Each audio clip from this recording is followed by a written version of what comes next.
episode 16. Yeah. I watched that one or I listened to that one and listened to the one with Eric Jimenez for a little bit. Yeah, that one was really interesting. That was with another friend of mine, Mario. Yeah. Because Eric's applied physics and Mario is pre-med, so that was nice. Did he go to Thompson or? Eric Jimenez did. Mario did not. Yeah, I remember Eric. I wouldn't remember Mario. All right. Yeah, Mario's from Portugal. Oh, wow. I don't know when. I think he immigrated to the U.S. pretty early. So. Nice. So we're rolling. What's up, man? Oh, what's up? No, man, I'm good. Just working. I worked all day today, and I'm here chilling with you. Tell me about your work, man. Oh, well, right now, I actually just got a job at Good People Brewing, so I'm excited about that. But right now, I'm just working on pools, dude. It's miserable. So when you gonna be done with the pools, man? Sounds like May 7th. May 7th. Counting the days down. Congrats. Yeah, man, I appreciate it. I'm stoked. When did you get so interested into this brewing thing, man? This is because I kind of noticed it just kind of came out of left field, as far as I noticed. Yeah. I mean, I was really big into band, and for the longest time, and I was in college for music. And I just did. I don't know what it was, man. I was just in college, didn't want to do it anymore. The economy of it sucked. You know, there's no jobs. It's oversaturated, all that stuff, and so I just kind of stepped away and started looking for things. And I've been interested in it since I was about 16. I went up to Portland and saw my uncle homebrew, and so I was really interested in the process, but I'd never really liked the beer. I was just interested in how you were making it. Really? Tell me more about it.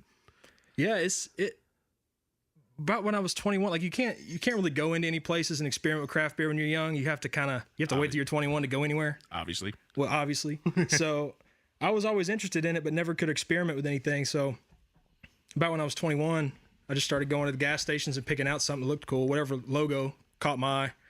And I started trying more things, and I was just interested in how it was made and just the science of it and the community of it. I don't know if you've ever been to any of the breweries around Birmingham, but I mean, I've been to a few, but I'm not that much of a social drinker. Actually, I'm not that much of a social guy. I barely get out. Yeah. Most times I do get out. It's for work or business, you know. There you go, grinder. I hear you. I'm just kind of stuck in my cave when I don't have to do anything, just playing games and fucking off, just staying away from everyone, man. Right. I haven't changed that much, dude. I'm still like, I just stay away from people when I don't need to be around them. Kind of a hermit kind of thing. Yeah, man. It's to me, it's just not worth the trouble. Yeah, ain't nothing wrong with that. Ain't nothing wrong with that. Were you music ed? I was music ed and performance. I was a double major. Okay, yeah. Because I got a couple friends who are in ed. They recently graduated, and the market's getting rough for them too. Because a lot of people who want to perform music for a living, they just end up doing education. So now you're getting all these people trying to shove them in one market, that kind of deal. And they don't exactly tell you that in school, man. They're just trying to funnel you into college, and they don't really talk about it, really. That's funny, because I had a high school band director on. He was saying the same thing. He says he didn't like the one thing he didn't like about his job so much was the fact it just felt so corporate, like they were just funneling kids in. And he was really big on encouraging his kids to really learn about how the real world works, which is why I respect them. Oh yeah, that's huge, because I mean, there's kids. I mean, there's a guy, I won't say his name, but he was in school with me. He went in with me at Montevallo, at University of Montevallo, and he graduated probably 2 years ago with a music ed degree. Still didn't have a job. He's still working at Chick-fil-A. And it's just like, man, I feel for him, because I just saw that stuff coming. I saw that people were just 70-something people applying for a 1A band director job. And it's just like, man. Oh, yeah. I mean, it's pretty saturated there, but I know in certain engineering professions too, it kind of is a little bit rough as well, because I don't know. I just know a few people who did graduate with engineering degrees, and some of my engineering friends say they can't get a good job because they're fucking lazy or whatnot. I don't know. Yeah. I don't know, but it is pretty bad for. It just seems bad around for everyone. Is it like a particular market, or just engineering in general? Is it like I don't know.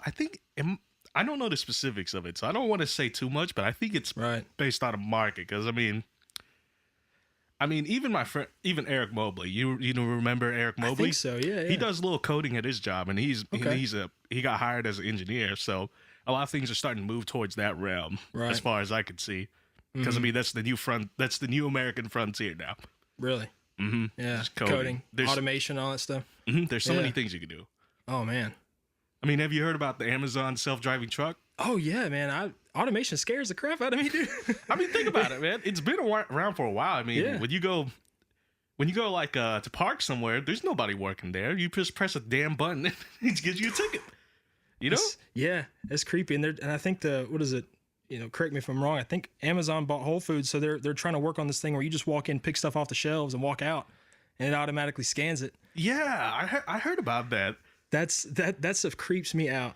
That would be creepy. That'd be messed up if you had a kid who would just like pick up stuff all the time. Swipe some candy. Just swipe some candy, and now you're $1,400 in debt because your kid has a crippling M&M addiction. Well, they don't got to ask no more. They can just pick it up off the shelf. I know, that's so weird, man. How'd that work, man? I don't know. That's something that's over my head. I'm more worried about like the economic impact. Not to get all nerdy and stuff, but tell me about it. Because, I mean, no more truck driving jobs, no more retail jobs, no more manufacturing jobs. I mean, you can replace any sort of, factory labor worker with a robotic arm and build cars. You don't need to pay somebody to drive a truck and give them health insurance anymore. You can just give it a computer and it drives itself. They're already doing it. Yeah, I think I think some of them are trying to retrain them basically because they obviously don't want that many people to lose their jobs. I mean, everyone knows that would be devastating for the economy. They might want to try to retrain them, but I mean, when it comes to retraining programs with the government, it's fucking terrible. It's never worked as far as I've seen. So I mean, like the grunt work jobs, like the working class jobs, those would be going away, but there'd be more jobs opening up for the more technical, higher skilled type of careers. Which I mean, it can be good, it can be bad at the same time. I mean, I don't know. Yeah. Do you think there's like a new sort of middle class job that hasn't really taken off yet that's going to kind of take over that overall market of, because I think, if I'm not mistaken, truck driving jobs is like the number one middle class job. It is. I mean, do you think what else is going to take that over? I don't know. I mean, I've been hearing something about they're trying to figure out a way because they don't want these trucks just to drive themselves. They obviously want people to look over these trucks, basically. So what they were looking at doing was going to have it to where certain truckers would work from home, but they would have it to or work from an office or a building, where basically they would probe into each of these trucks, and it'd be like, a driving simulator game, but they'd just be operating the truck in a sense of calibrating it and making sure it's good to go. And then basically what they would do is they just spend all day kind of just probing into each truck and, checking, making sure it goes well. I mean, that's what I heard. I don't know if it's going to actually work out or happen, but that's kind of what I heard. Interesting. Yeah.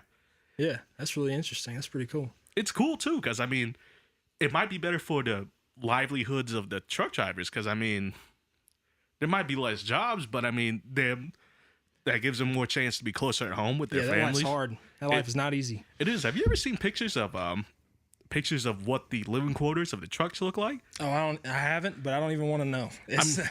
I mean, some of them, like, the older truck drivers. I mean, some of it looks really cozy. The other ones, the younger truck drivers. I saw one picture where it was literally empty. It looked like a cell, and in one corner he had this whole stack of instant ramen noodles. Oh man! And a pillow in another corner, and that's what his truck quarters looked like.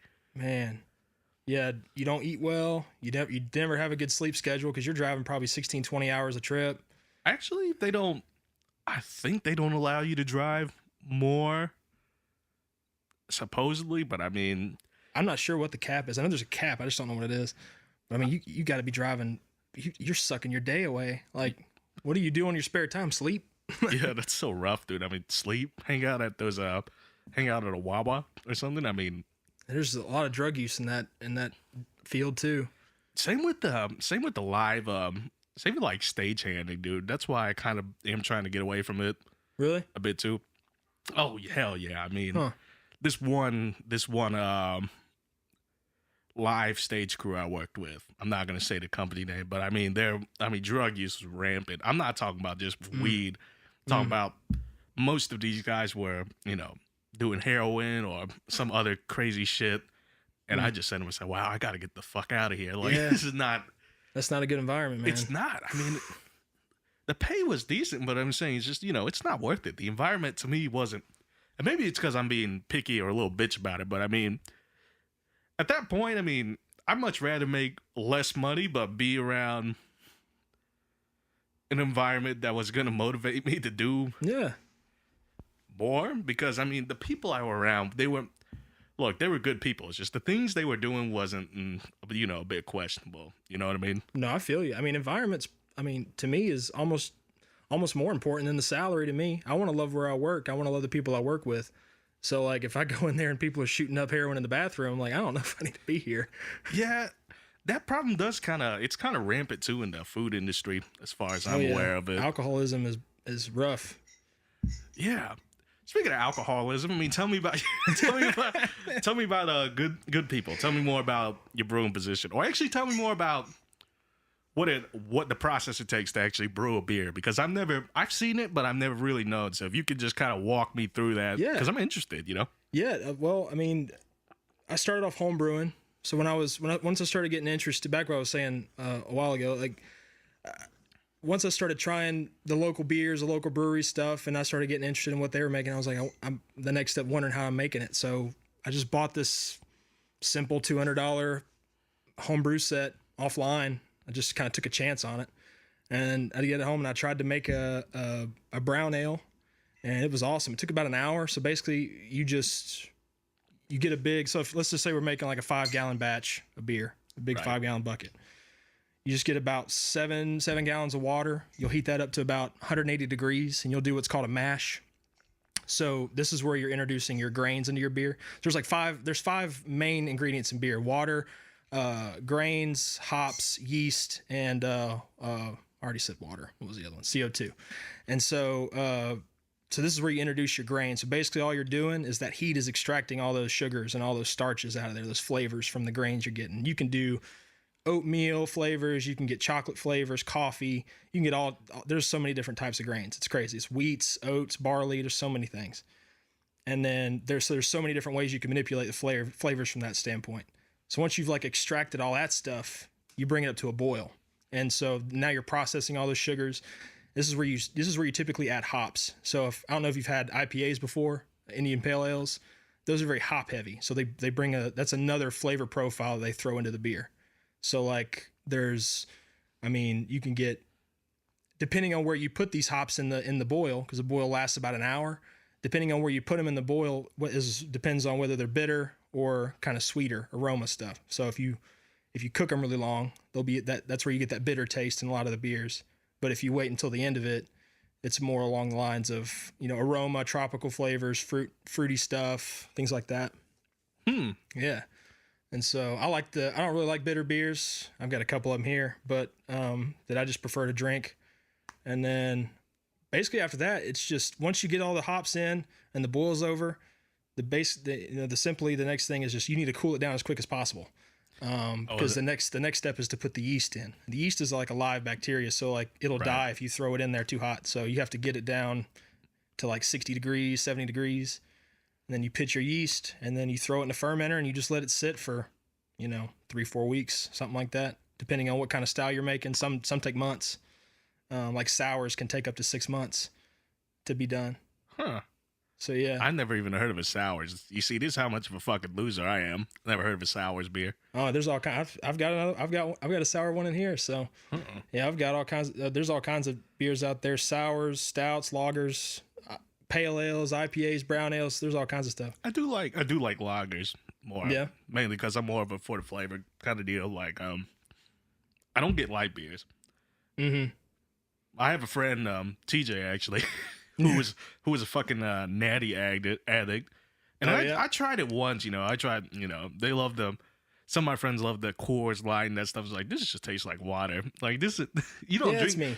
Yeah. I'm like, I don't know. That's kind of water beer to me. I know. It's like you don't Teach drink his own though, but I know. It's like you don't drink this for the taste. You just drink it to get fucked up. I mean, that's all. Well, and the truth of the matter is too is like the Coors Light and the Bud Lights and the Michelobs or whatever, they're probably like 3.5% ABV, and you could probably drink 12% stout and get to where you need to go in one beer instead of drinking 7. You have a beer you like in particular? I know that's such a fucking generic question, but I had to ask, man. Yeah, I actually brought my favorite beer. It's called Honbrolo. It's a pale ale from Monday Night Brewing out in Atlanta, and that's really good. It's a summer drinking beer. It's pretty good. I see. I really like it. So how'd you what was the process to interview for Good People like? I mean, and I know obviously your brewing experience, I mean, it probably had something to do with it. Mm-hmm. Correct? Yeah. I well, before I really applied, I wanted to know if this was actually going to be the career path I wanted to choose. And so homebrewing was the first step. And the next step, my uncle actually owns a brewery out in Portland. And I was able to fly out there and kind of shadow him for 4 days and kind of see what the life was like. And I immediately fell in love with it. It was amazing. I had to come back, and it's just happened by chance. I think we had gotten word from a friend of ours who works there at a party or at a like a wedding reception. And she's just telling us, I think they're going to start accepting applications for a brewing company or the brew side. And I was like, okay, so I get my resume together, and sure enough, on Facebook, Good People posted an opening. So I immediately sent my email straight to the head brewer. I was like, hey, yo, let's talk. I need to get in there. And he brought me in for an interview, and we talked. We had a pretty good interview, and I think about 20 something people, something like that. He said around 20 or so people applied for it, and I don't know how many interviewed, but he called me back for a second one, and the first 2 sentences he was like, all right, we're wanting to hire you. When can you start? Kind of thing. You must have had a damn good resume then. So it was all right. So what about your uncle's brewery? What about it really attracted you to it? If you could talk about that, a little bit. Well, I just love how off the walls they go with their beer flavors. A lot of beer, not so much anymore, but when the brewing industry kind of started in Alabama, pretty much everything was very standard. It was an IPA, it was a brown ale, it was a stout. There wasn't really anything crazy about it. It was just very standard styles, just branded different, basically. And then really Trim Tab, I think, Trim Tab, Ghost Train, they really started to be more progressive. They started to try other things. And it's funny, I go over there and like, I go over to Portland, and Andy's got these ridiculous beers like a double stack stout, which is like a maple. It literally tastes like you're eating waffles. It tastes that. I mean, a splitting image. He's got a peanut butter stout that tastes like you're drinking a Reese's cup, an alcoholic Reese's cup. They call him the Willy Wonka of beer in Portland, basically what they call him. And so he does all these really wild, experimental, sort of culinary inspired beers and stouts. Uh-huh. And so a lot of dessert beers, things like that, like fudge sickle, things like that. And so his ability to just find wild and crazy different styles and kind of bring them like, oh, that would be cool to brew with muffins. And then they make a beer, and then all of a sudden they have a blueberry muffin sour, and it tastes just like a blueberry muffin, like you're biting into one. So does it, dumb question, does it really taste like one, or is it kind of, do you have to develop a taste? Very close. It is very close.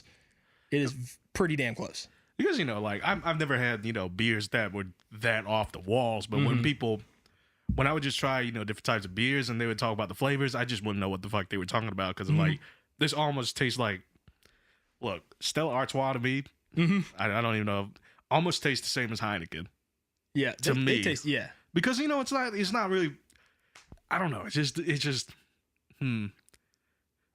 I guess when they both taste so bad, you can't tell the difference, I guess. I don't know. Hey, so that stuff and Corona and those are like big beers. Have you tried like the local brewery stuff? Have you tried Good People's or Trim Tabs or Cahabas? I tried Muchacho, I think. Okay.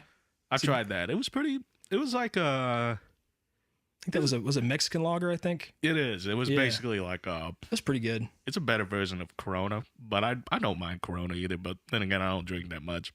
I gotcha. Yeah, no, it's I mean, Trim Tab especially, I think they're definitely more progressive about how they go about making their beers, and they make some wild stuff. They made a orange Dreamsicle IPA that I loved.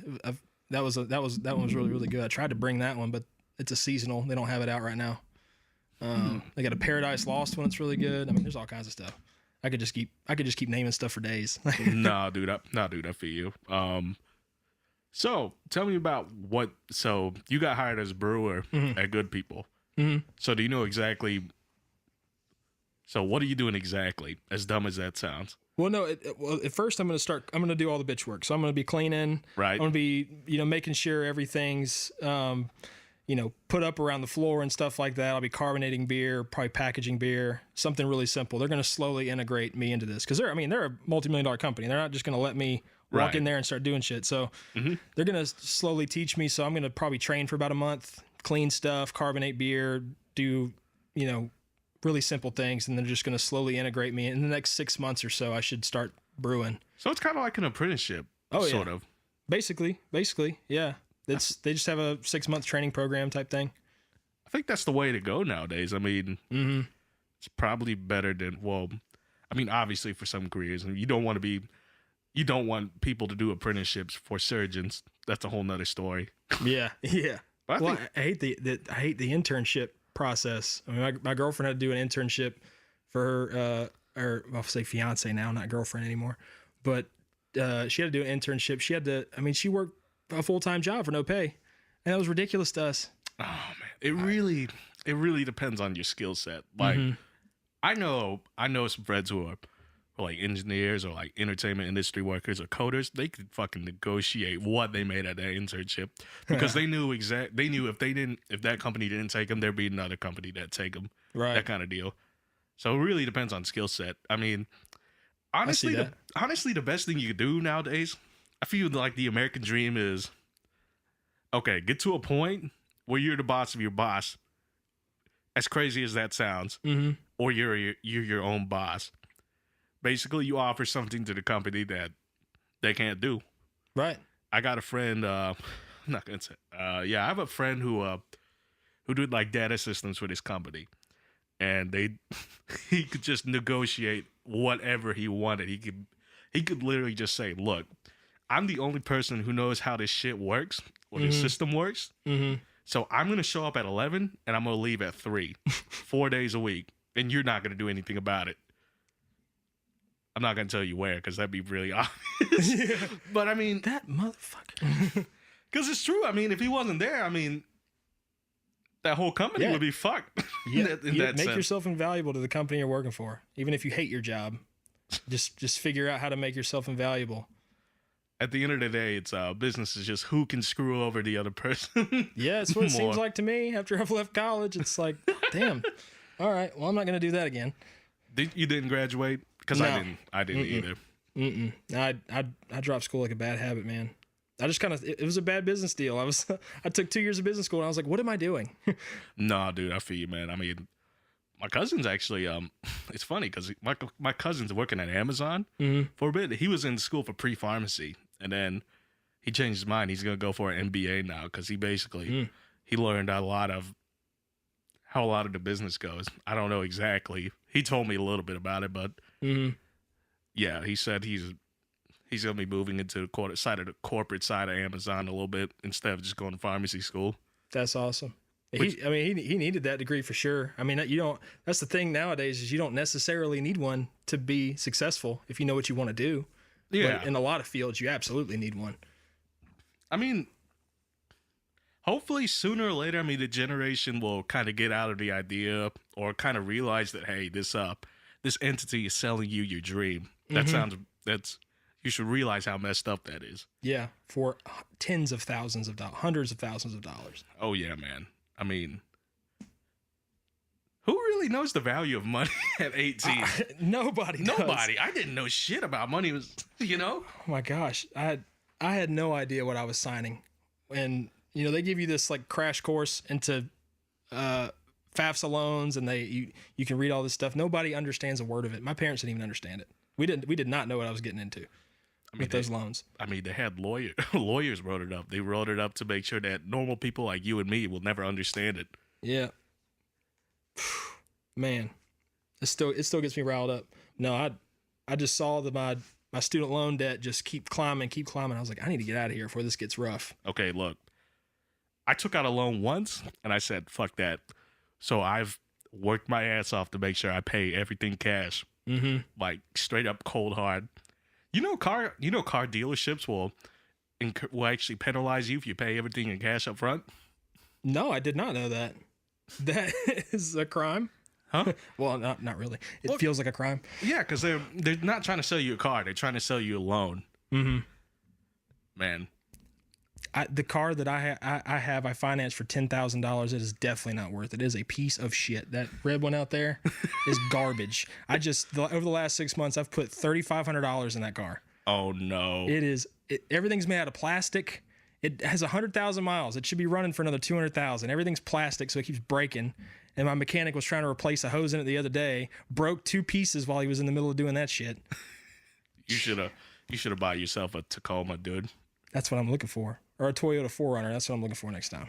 Yeah, the resale values on those are insane. I feel like I've said this for the past 5 episodes, but I saw a 2011 Tacoma, like 80,000 miles, being sold for $20K. I'm like, holy shit. BMWs for that much mileage get sold for like $6K. Yeah. In like 2014 models. Oh yeah. And then I wish it was simple so I could just go on Facebook and buy cars. But like everybody's sketchy and there's always something wrong with it. I just want to go and buy a car off there because I don't even want to deal with dealerships or loans or any of that crap. I just want to pay cash for a car and walk home with it. But it's not that simple. Yeah, dealerships won't let you do that. They want you to get that loan. They want to stack you up with like that 32% we have a rebate APR. if you finance for 24 months. No. No thanks. No thank you. Take the money and shut up, please. Did you see I actually saw a billboard on 65. They were selling CBD oil. Oh yeah. I'm seeing those more and more. Yeah, I was surprised too when I drove by it the other day. I was like, wow, this is interesting. Surprised the city allowed that. Mm-hmm. Yeah, I mean, look at me then. I don't smoke weed, but I mean, I always thought criminalizing was kind of stupid in a way. Oh yeah, dude. I think it's absolutely ridiculous. Plus, I mean, what they're doing with the CBD here in Alabama is pretty much criminal either. They're selling it as if it's the same product as you're getting out in Colorado. It's definitely not. It's significantly diluted and way overpriced. Well, is it because it's only going through one distributor or only certain distributors? I believe so. That's my understanding of it. I think they tried to do that. I think something similar like that tried to happen in Ohio, but they didn't allow it to. Yeah. All marijuana and cannabinoid, everything was going to be sold through 4 major companies, and that was it. No other company was going to be allowed. You couldn't grow it in your house. You couldn't open up a shop unless it was under that umbrella. It was crazy. Yeah. Thankfully, people stepped up and voted it down. I mean, Alabama did take steps towards decriminalizing it. I don't know if you saw that, but they're starting to take steps towards it. It's what was it? It was a Senate subcommittee that passed a bill to go to the Senate floor about decriminalization, I think, and then it's supposed to be on the Senate floor soon. But I really hope that they can go forward with decriminalization because I mean the prison system, especially here, is just full of, non-violent drug offenders. I mean, yeah, basically, misdemeanors in a sense. I mean, oh, it's kind of funny. I saw this meme the other day saying it basically went by this. It was like government says weed is legal, and the guy says, "Oh man," hits a blunt, and then the government says, "Oh, guns are illegal." Guy says, "Oh man," shoots a rival gang member. Yeah, dude. It's like, I mean, for the most part, I mean, I think what they'll probably do is they'll put an age restriction on it, which I kind of agree with because it's a substance that is basically recreational, and you've probably seen people who've basically turned into wake bakers. Yeah, plenty. I mean, I do know a lot of people who are very productive and do it, and that's fine. But yeah, absolutely, they're responsible. So I'm just, I'm wondering if they legalize marijuana use in Alabama, if the usage is going to go up or down. Because I feel like some people some people like it because it was something illegal. They like the rush of it. Mm-hmm. What do you think? Like, you think people consume it just because it's illegal? Rather than, I mean, there's some people that get that rush. It's kind of like underage drinking in high school. Mm-hmm. Oh yeah, they enjoy it because it's like, yeah, we're illegal. Wow, look how fucking hard we are, man. You know that. We're adults. We're college kids. No, I get that. I mean, what do you think? I don't know. Like, I was never that kid who just pursued alcohol or drugs because they were illegal. I mean, I experimented with them in college, but I think there should be an age limit on it, obviously, because your frontal lobe doesn't stop developing until you're in the mid to late 20s. Yeah. So I mean, your frontal lobe is literally developing while under chemical influences, like alternative chemical influences. So like you're more at risk of getting anxiety and depression, stuff like that. So there are downsides to cannabis use, especially for even just 21-year-olds. So theoretically, it should be a little bit older, but obviously, I'm not going to sit here and tell people 25 years old that you can't do this. Yeah. I'm more against not telling people what they need to be doing. Right. Because I've seen people who've definitely kind of, this is gonna get me shit for saying it, developed in a really weird way because they kind of overused cannabis at a very young age. And, turned into a wake and baker, and now it's now when I try to talk to some old quote unquote friends, I can't even hold a conversation with them because they just can't. Yeah. They attention span's wiped. Yeah. They're not there either, and they just say some of the dumbest shit sometimes, some of the just unrealistic shit, and it just gets on my nerves too, man. No, I understand though. Definitely, there's plenty of people that they're more productive, like you were saying. They're more productive on it. They sometimes use it as their cup of coffee in the morning. They have like a sativa type thing where it gives them a little head rush, and so it's more like coffee. But like there are people who just do not need to be touching this stuff, right? Because they don't get up in the morning. They call out of work all the time. They have no initiative or whatever. It does make them lazy. There's some people it just makes them that way. Yeah, I think it really just comes down to the person, which I'm going to kind of segue into this topic, which wasn't on the list, but there are some people who I find it kind of funny when there are people who are on the train with legalizing marijuana, but they're also on the train of kind of banning weapons. Mm-hmm. Because, okay, here's my point of view. I see that. Because with marijuana, you're basically saying, hey, I'm responsible enough to enjoy this. Mm-hmm. But when it comes to weapons, you're like, hey, the government, do this from, I don't know how to explain it any better. They're definitely on that same boat. It's ridiculous because there's people on my Facebook all the time. They're screaming for Alabama to decriminalize cannabis, but are wanting to take away guns. And it's just like, I don't understand. I don't get it either. I don't get it either. Guns are fun. I mean, yeah, they are fun. They are. For the most part. I mean, I went to the range the other day and just shot, I think I shot this Daniel Defense AR-15. Oh, man. That thing was so much fun to shoot. I dumped like $200 that day. I regret it, but it was so much fun. But you need to take me to the gun range. I've never been. I usually just shoot out in the woods. Nothing's wrong with shooting out in the woods. Yeah. Nothing's wrong with that.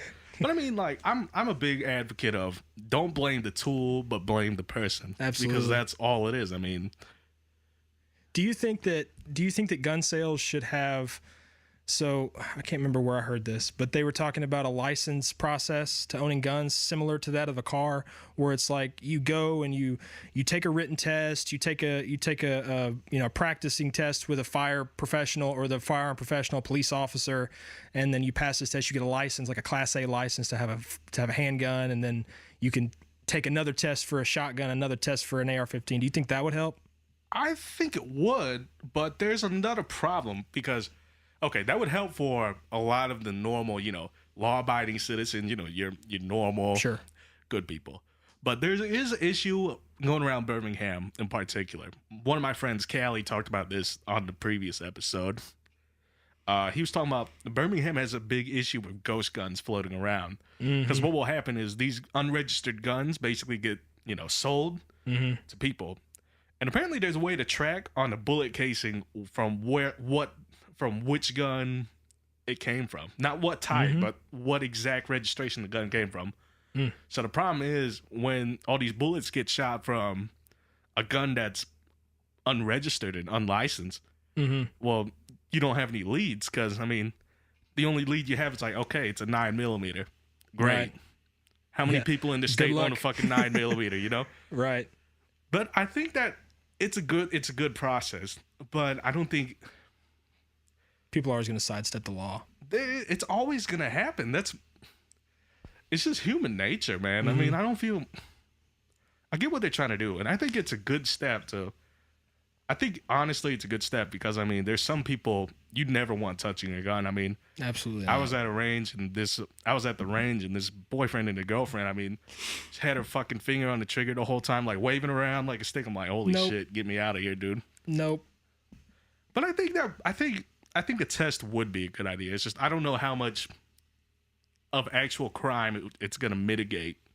If that makes sense, because I mean, honestly, just taking away guns, this movement to abolish the Second Amendment or whatever, and confiscate people's guns, you're just disarming the people that need them to protect themselves. Right, The good citizens. I don't think most people who try to argue that are aware of the ghost gun situation that kind of floats around. Like they don't realize, like, hey, there's tons of unregistered weapons just flying around that you have no idea about.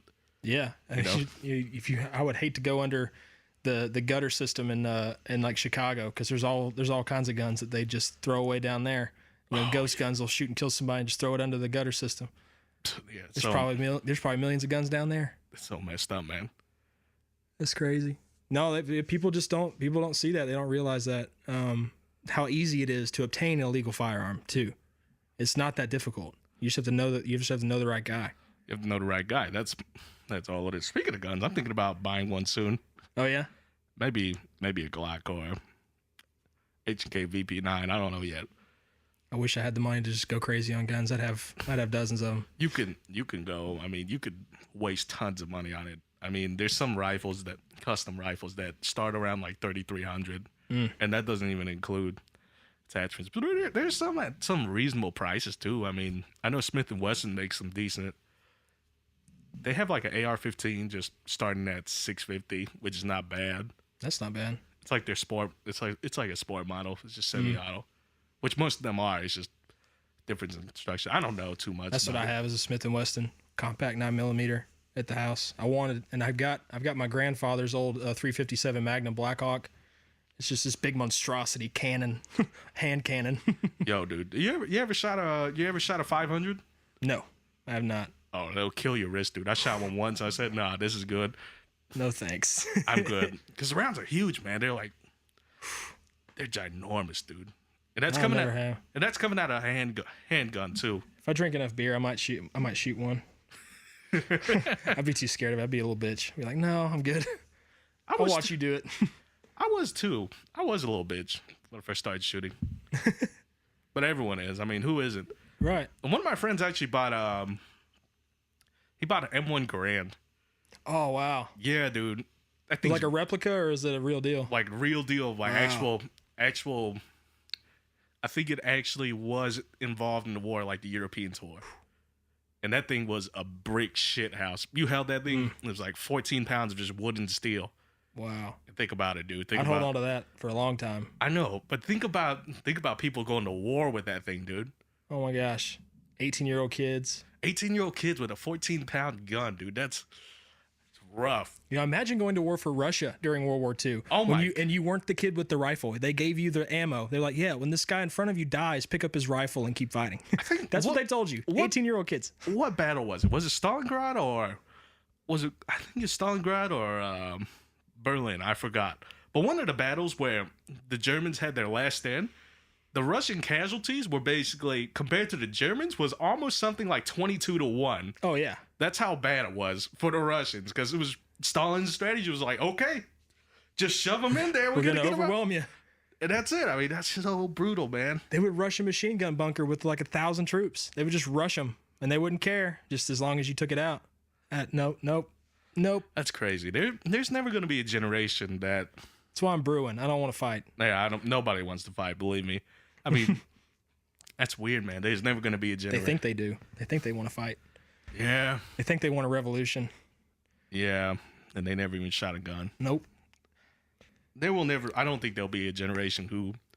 I don't think there's ever going to be another conflict of that scale again. Mainly because of how technology is. Mm-hmm. And, people, we just don't war like that anymore. Kind of like how we don't go to the Coliseum anymore to watch people get their heads cut off anymore, We're evolving a little bit past the old time warfare where we're just, sending massive amounts of troops just colliding into each other. Yeah, we're actually a little bit smarter. We're using drones now, so that's good. Yeah, we just use drones and shoot rockets. Yeah. I just have this funny imagination that the next World War is just going to be fought online. So it's going to look, so it's going to be like they're playing World of Warcraft and just fighting from the computers. Oh man, and that kind of stuff. Could you imagine the pre-battle speech in the computer room? Yeah, then their in-game character dies and they just fuck off and go home. Oh god, just go to sleep. What if it was like the Matrix and you died too? Ooh, that'd be weird. I've seen a lot of shows that have to do with that. Mainly, it's just a bunch of crappy anime though. That's like, oh, if you die in the game, you die in real life too. Wasn't there a horror movie based on it too? It was a long time ago, dude. Oh, it was a long time ago. I probably don't know it. Yeah, it was really shitty too. So that's probably why I don't remember it either. It was a B movie. It wasn't that important. You watched John Wick? You know what? I haven't. I haven't watched any of them yet. Oh, you haven't, dude? No, dude. You need to, man. Yeah, everybody's been telling me that. It's awesome. Some people say, oh, it's overrated. I just tell them, shut the fuck up. It's a great movie, dude. They're coming out with the third one May 17th. I saw that. He did real tactical shooting for that movie, didn't he? He did. He went through training because yeah, he did go through training. I forgot through which. I think he went through Chair Tactical to do some training. Oh, wow. Which is really awesome, which is why, I mean, it kind of adds to authenticity, which I love, because that movie's just straight up old school action film. You know, none of the bullshit action films you see today. Mm-hmm. I have to look into it. That was the last action movie. I mean, I was really big. I was a huge fan of the Mission Impossible movies. Those are fun, dude. I love those for some reason. I don't know why. I was never a James Bond guy. I liked the American version of James Bond, Tom Cruise. I was a big fan of Westerns, dude.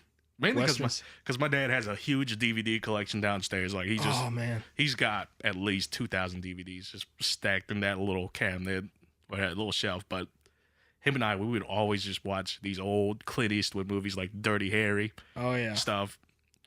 That's awesome. Yeah, so actually, y'all big movie buffs? Is that one of y'all's things? I don't think I would call ourselves movie buffs. We just like really good action films. We just don't like to watch shitty movies. We like to watch good movies. We like to watch good movies. Yeah, he's a big Robert De Niro, Al Pacino fan too. Oh, that's good. Yeah. I'm a big Quentin Tarantino fan. I love Quentin Tarantino. I love his stuff, dude. I tell you, I can't believe I was so late watching Django Unchained. Really? Yeah, dude. That movie was so awesome, dude. I watched that the other day. I can watch that. That's one of the movies I can watch probably 2 or 3 dozen times and not get tired of it. Yeah, dude. Mad Max was great too, even though that wasn't a Quentin Tarantino film. Yeah, I liked how that one was shot. That was a really cool show. I never saw the old one though. Did you watch the old one? No, I didn't. I don't think a lot of people watched the old ones. Yeah, I didn't really understand for real what was going on, to be honest with you, but it was definitely captivating. The way they shot that movie, I think that a lot of the stunts, a lot of the explosions were actually real explosions, or even if they had CGI in them, it was basically built off a shot that had a real explosion. Oh wow. Makes sense. So it's kind of like what Star Wars episode 7 was kind of, because they did a lot more analog stuff compared to, 1, 2, and 3, which is a lot more CGI heavy. But we're not going to talk about how shitty episode 8 was. Or we can talk about it. Did you watch? You watched episode 8, right? Last Jedi. Yeah, it was all right. I didn't think it was all right. I think that's, they did their best. I'm sure everyone in that movie theater, we just all kind of walked out. It was like, yo, what the fuck did we just watch? And some kid up front was just said out loud, yo, this was kind of bad. I'm not gonna lie, this was a pretty shitty movie. Yeah, dude. I mean, I couldn't believe that movie, man.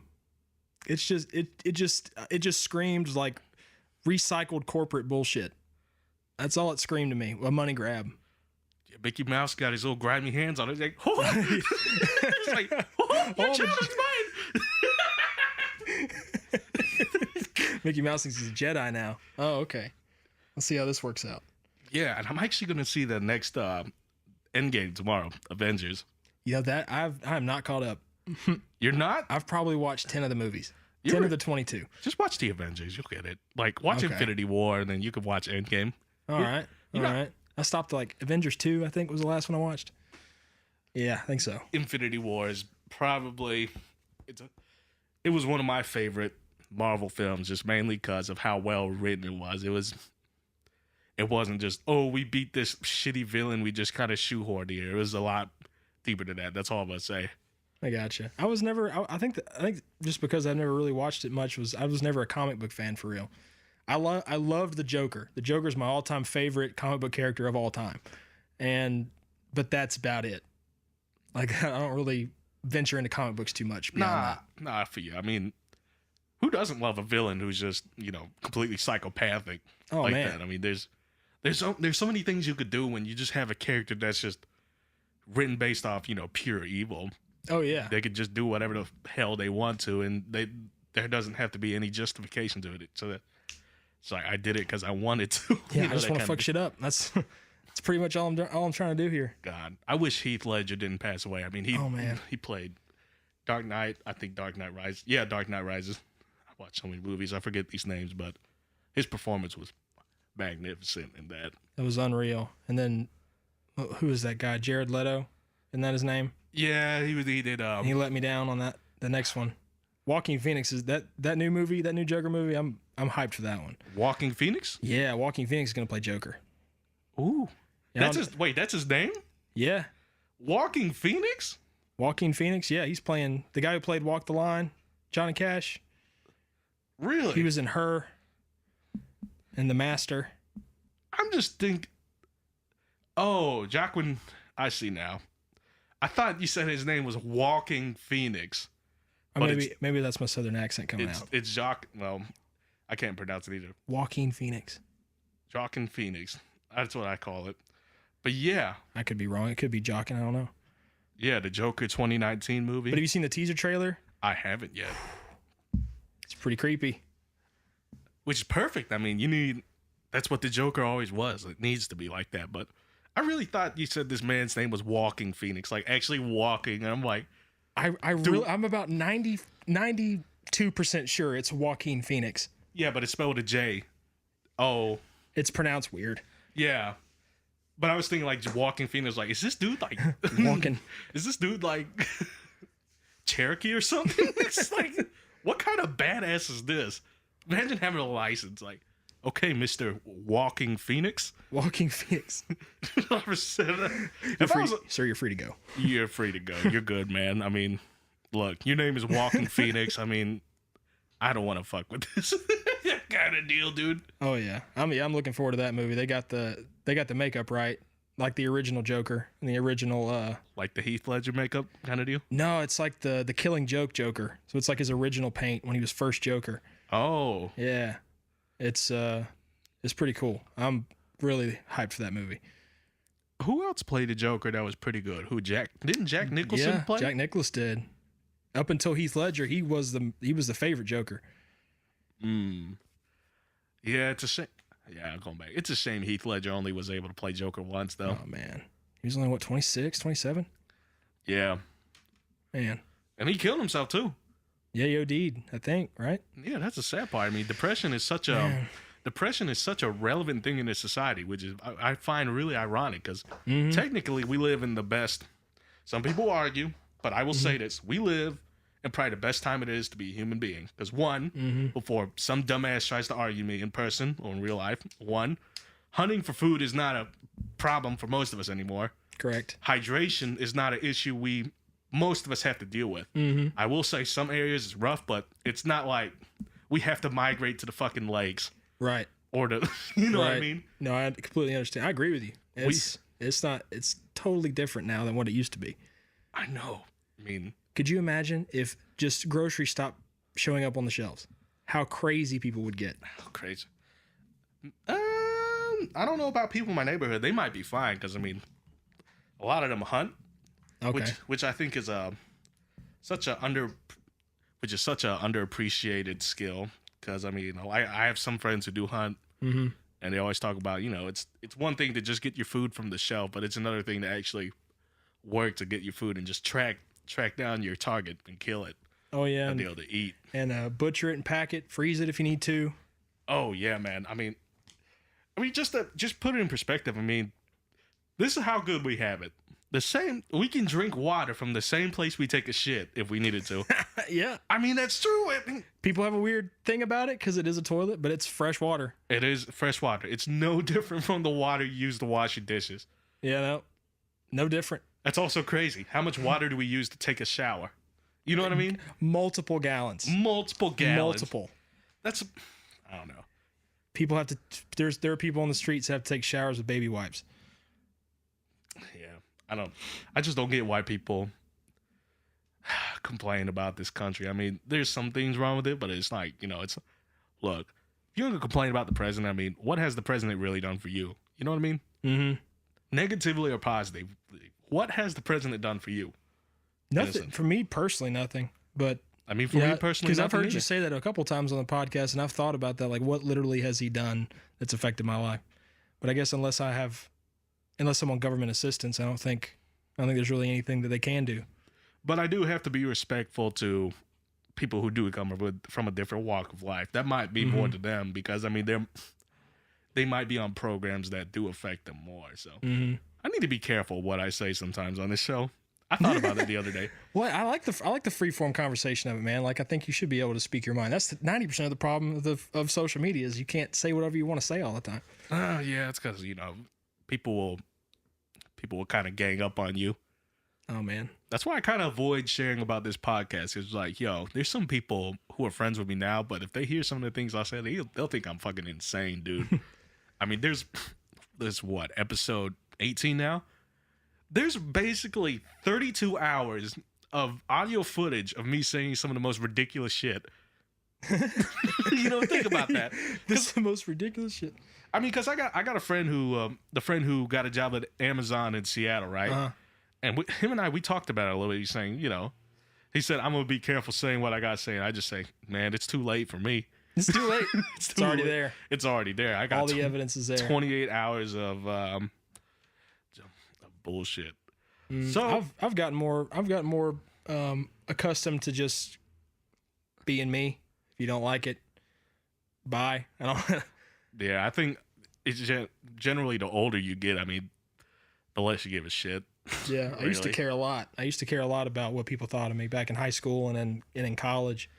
It tore me up a lot. I had to make some changes. Yeah, because I mean, those environments, they're just so, they're so social based. I mean, half the reason why most people do go to college is for that quote unquote college experience to begin with. I mean, think about it. I mean, for most 18-year-olds, that's their first taste of the outside world. Absolutely. So, I mean, you're basically in the tutorial for life. That's basically what college is. Yeah, man. I mean, I don't know.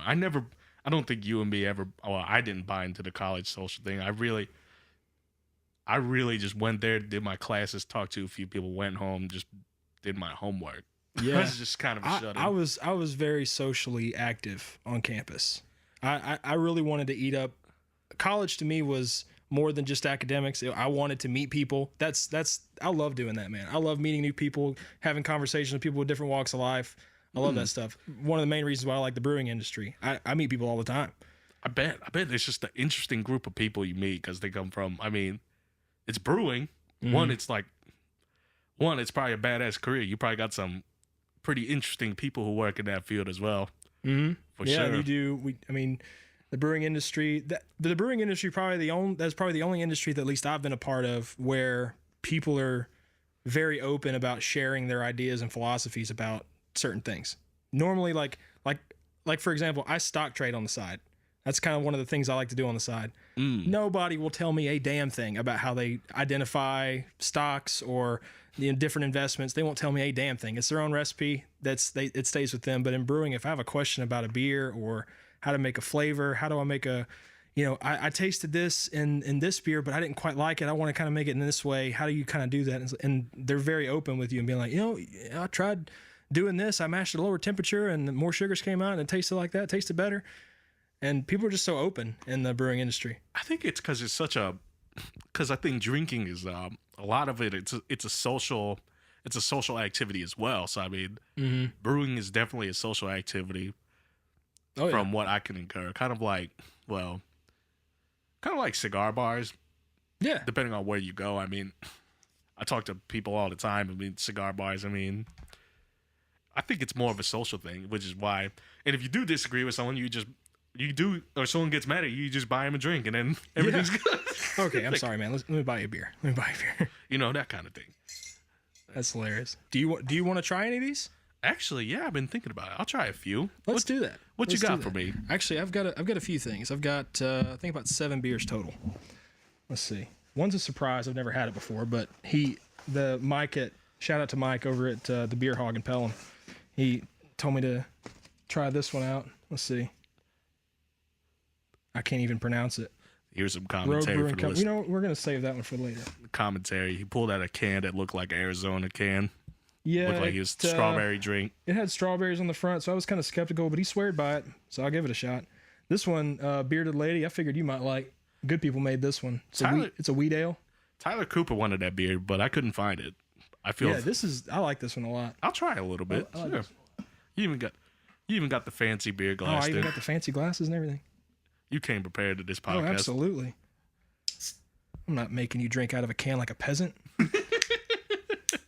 Oh, the can didn't even open. The can didn't even open? We have a malfunction, everyone. There we go.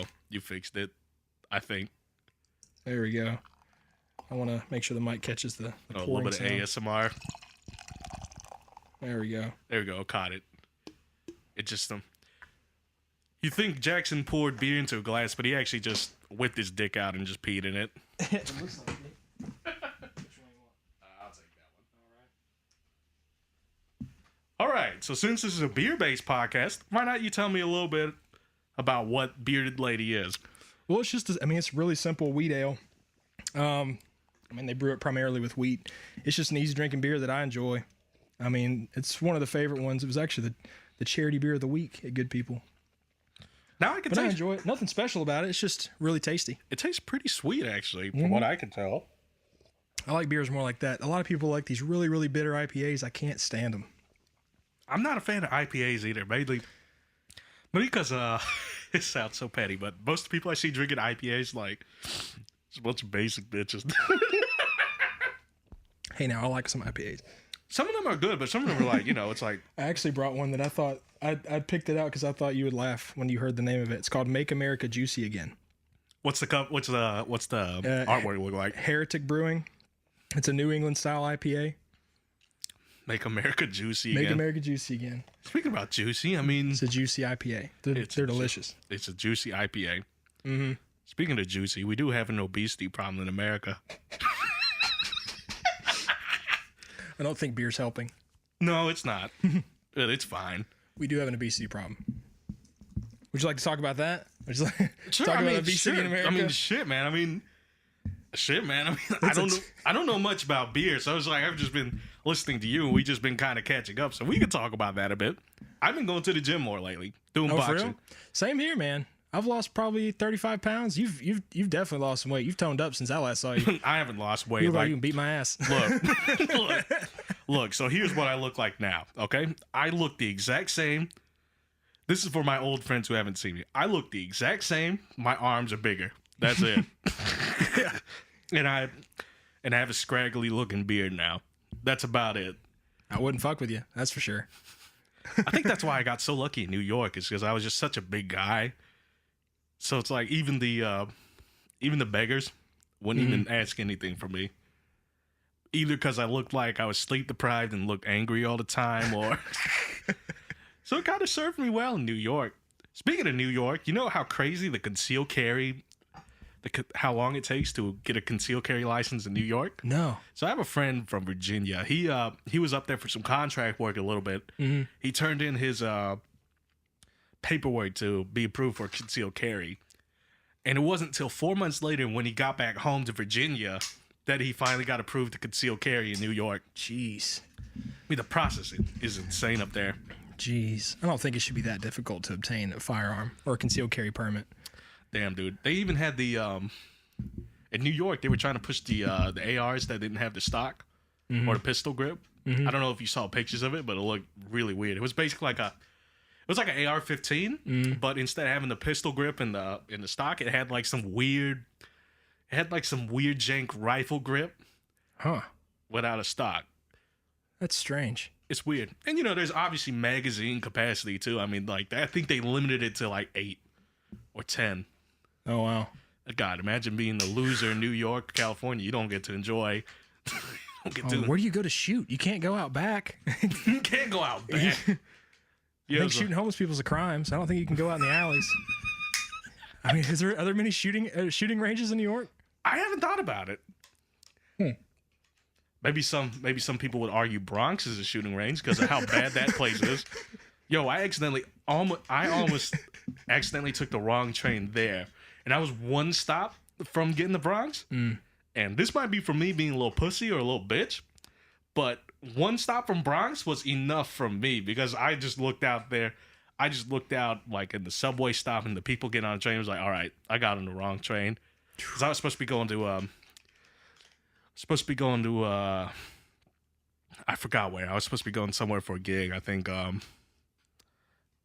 believe I forgot. It was somewhere by like Riverside or something.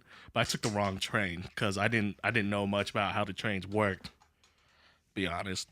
I was in Atlanta probably about 2 weeks ago. Went to a Braves game. Yeah. And we went too far down one stop. We got off at Peachtree Street in Atlanta. I don't know if you've been there, but that's where you go to buy drugs. And I didn't know that. And so I'm walking. We're trying to find the next train station. And this guy, I mean, they spot me. They spot me and my buddy Aaron immediately. And we're walking down trying to get to the train station. They got a guy walking by me. And he's just like, Molly, Coca, Perks. Molly, Coca, Perks. I was just like, y'all just do that out in the open like that? I know you probably don't have anything on you, but still, that's kind of scary. Like, what if I was a cop? What if he was a cop? Yeah. It was a very sketchy environment. It was sketchy. I went to I worked this Waka Flocka show, right? Ooh. And there was this Birmingham. It's like, when it's Birmingham, it's Zydeco and it's a rap show. That's when all the degenerates come out. I mean, there was this dude, like, basically selling meth. He was walking around, anyone want a Tootsie Roll? And he was the most sketchy looking motherfucker ever. He hadn't looked like he bathed in like 3 years. He was wearing a trench coat. He was wearing flip flops. I'm like, he sounds like good people. He sounds like a good person. He sounds great. He checks every box. Yeah, that wheat beer was pretty good. You like that one? You want to try? See what else I got. I got a lot of stuff from around Birmingham. So I have a Trim Tab beer. It's a raspberry Berliner Weiss. It's kind of sour. It's kind of sweet and sour type thing. Does it taste like sweet and sour chicken? I wouldn't say that. We have an Irish stout from Cahaba Brewing. I love this thing. I don't know if you had stouts before. I've actually never had a stout. You want to try it? Let's we're about to have a stout. Let's try it. I have a stout glass. Wow. There we go. I'll give you the glass. I'll let you have the fancy glass. I'll drink out of the can. That's so fancy. I don't drink that much, so don't give me that much. I'll give you a little bit. You tell me when. That's good. Okay. Yeah. I told you I'm a little bitch when it comes to this stuff. Oh, you're good, man. This is one of my more favorite stouts from around Birmingham. So tell me how stouts are brewed then. Well, they're fermented a lot colder than just like a standard ale or whatever. So they're brewed. I think they're fermented at like, I don't know, 54 degrees, maybe a little colder than that. What's the standard fermentation temperature? You said around 70? Yeah, it depends on what style you're making. So if you're making like an IPA or a pale ale, something like that, you typically want your fermentation temp to be around 67. You don't really want it to go over 70. If it starts going over 70, you start making off flavors you don't want. And then I want to be able to make a stout at home, but I have no way to ferment it at specific temperatures, so I can't make stouts yet. And so I'm saving up to buy a fermentation like chamber to put a bucket in and then set it to a certain temperature so I can start making that stuff. So what grain is more present in stouts? It's typically chocolate, coffee, oatmeal stouts. Those are really good too. So you'll use oatmeal or like oats and barley and different things like that. So this does taste a little darker. It almost it almost kind of reminds me of red wine a little bit. As weird as that sounds. Yeah. And they also make my Andy, my Uncle Andy out in Portland. They just made a kind of like an IPA wine hybrid beer, which I've never heard of before, but I'm interested to try it. Do you like wine? I don't. Wine's okay. I've had a couple of wines that I've enjoyed. Probably 85% of the ones I've tried I've not liked.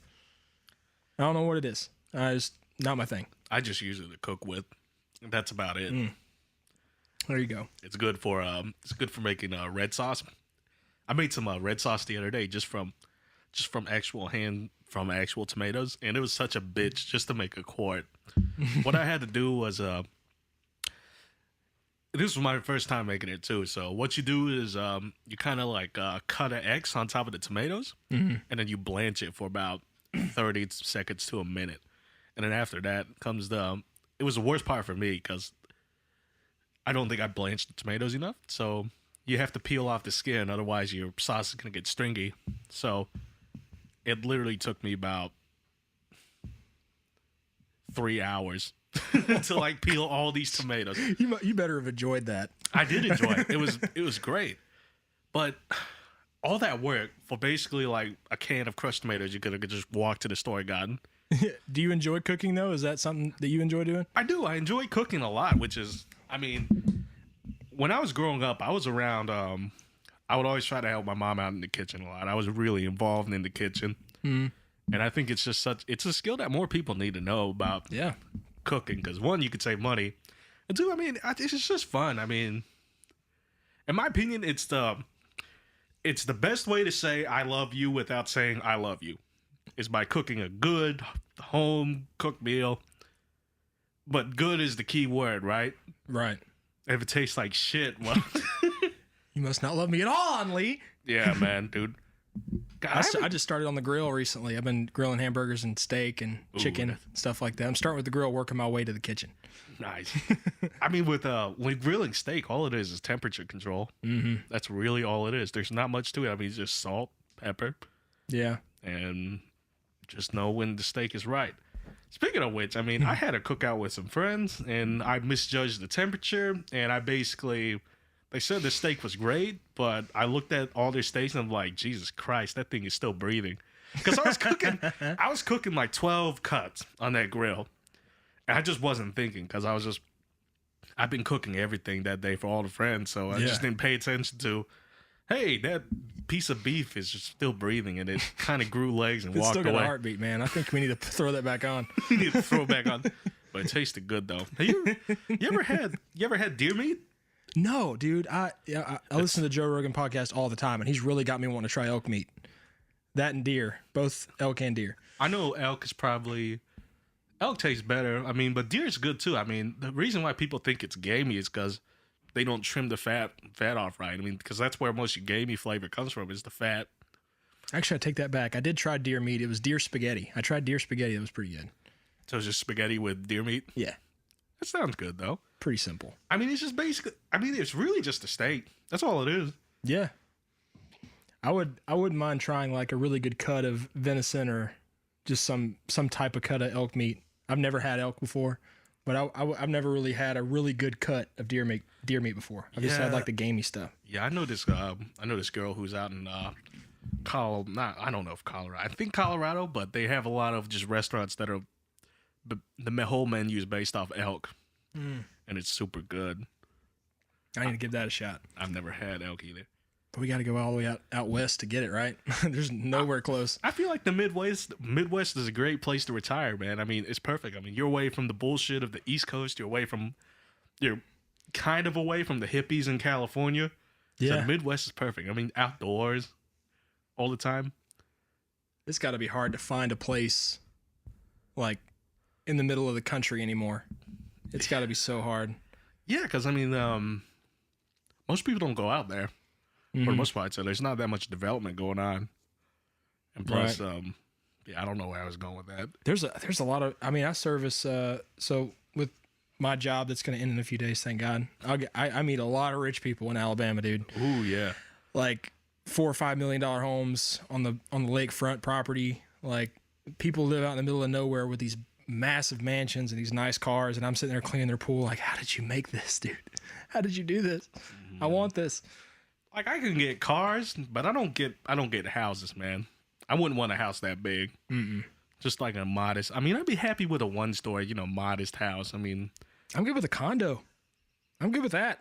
I don't really need a lot, but I also do want to live out in the middle of the country at the same time. Yeah. Well, shit out of luck there, bud. I just want to build a condo in the middle of nowhere. That's where I need.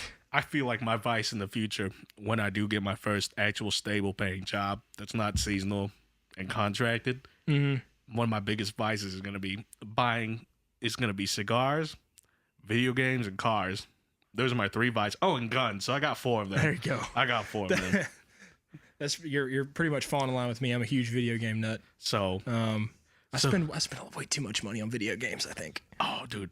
Have you played Witcher 3, right? No. You I haven't? I haven't played the Witcher series.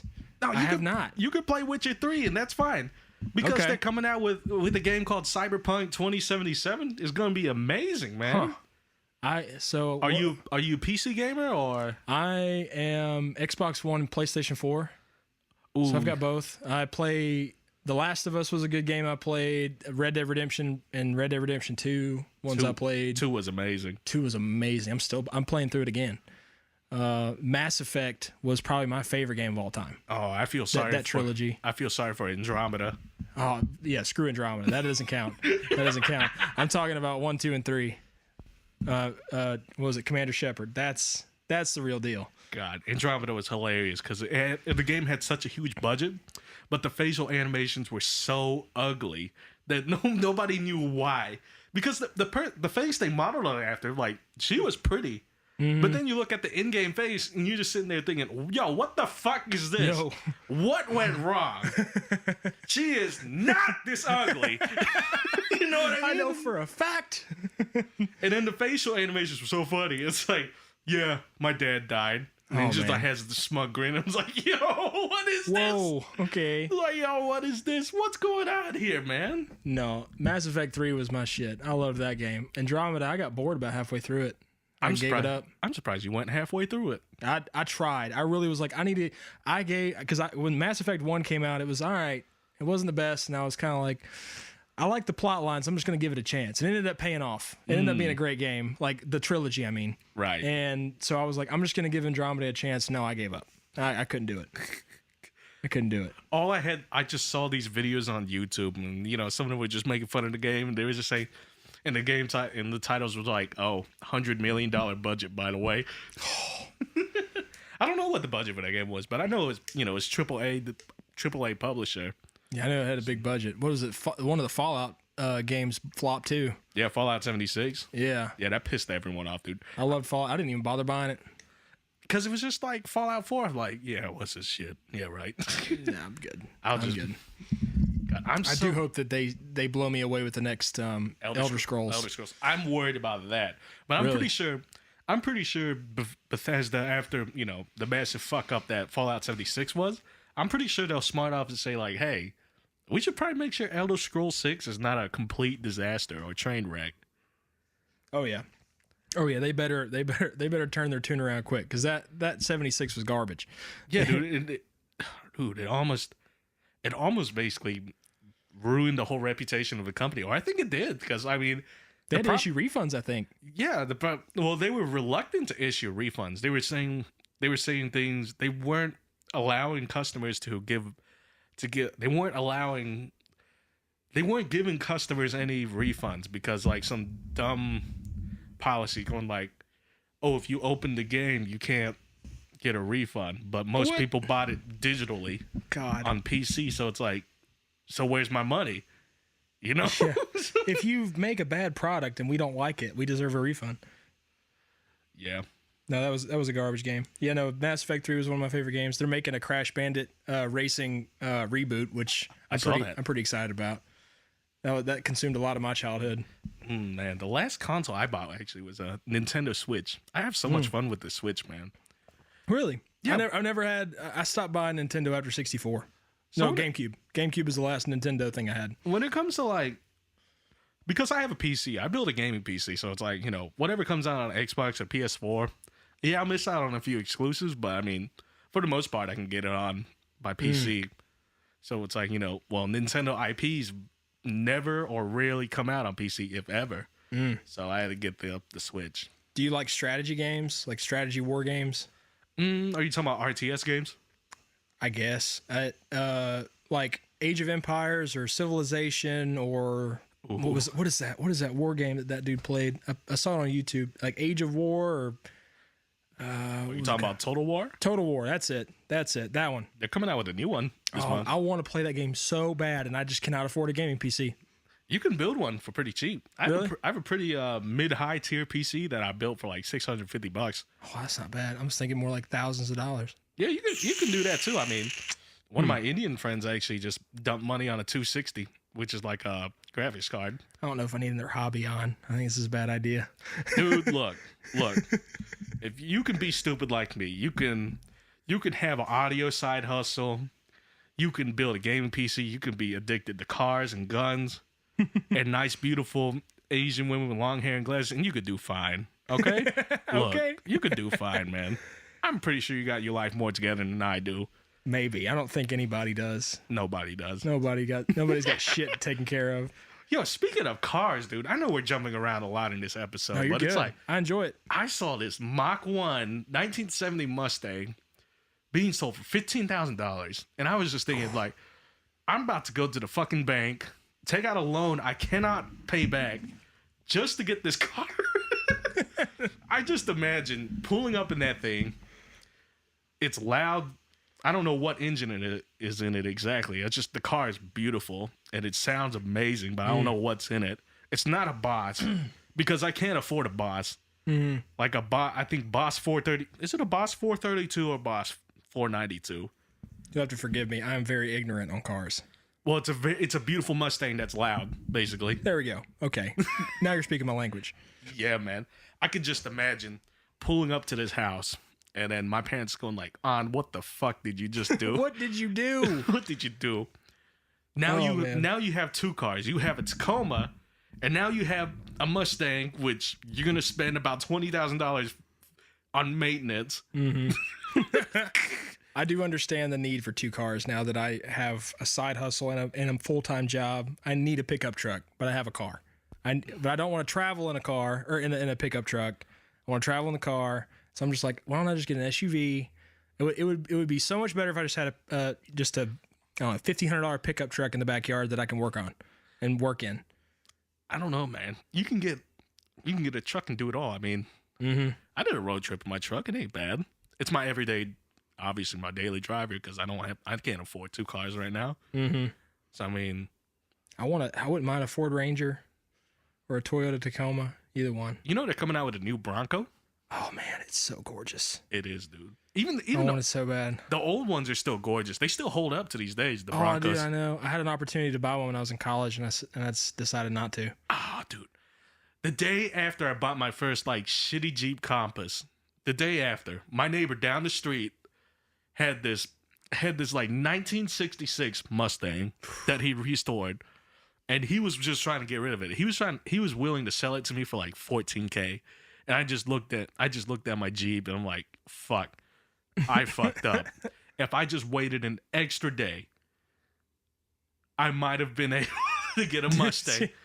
So I was actually a slight segue, but I was hanging out with Danny and Tyler probably last month. We were talking about this, and we just brought up the fact that, like, why do people have this obsession with having really fancy cars? I mean, you're only in them for probably like an hour or two a day at the most.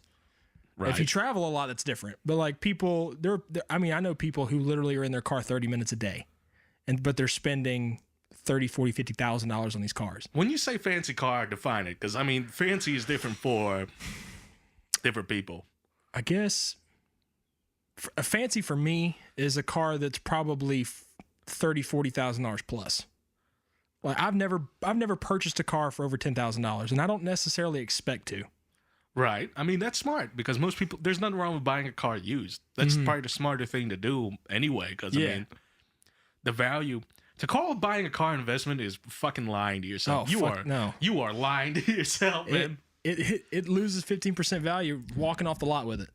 I know. I mean, you just walk off the lot with it, and it's all of a sudden a bad investment.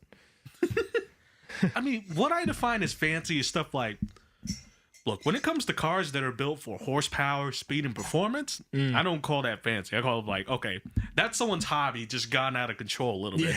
Kind of like someone spending $6,800 to build up an AR-15. That's just someone's hobby Right. like going out of control.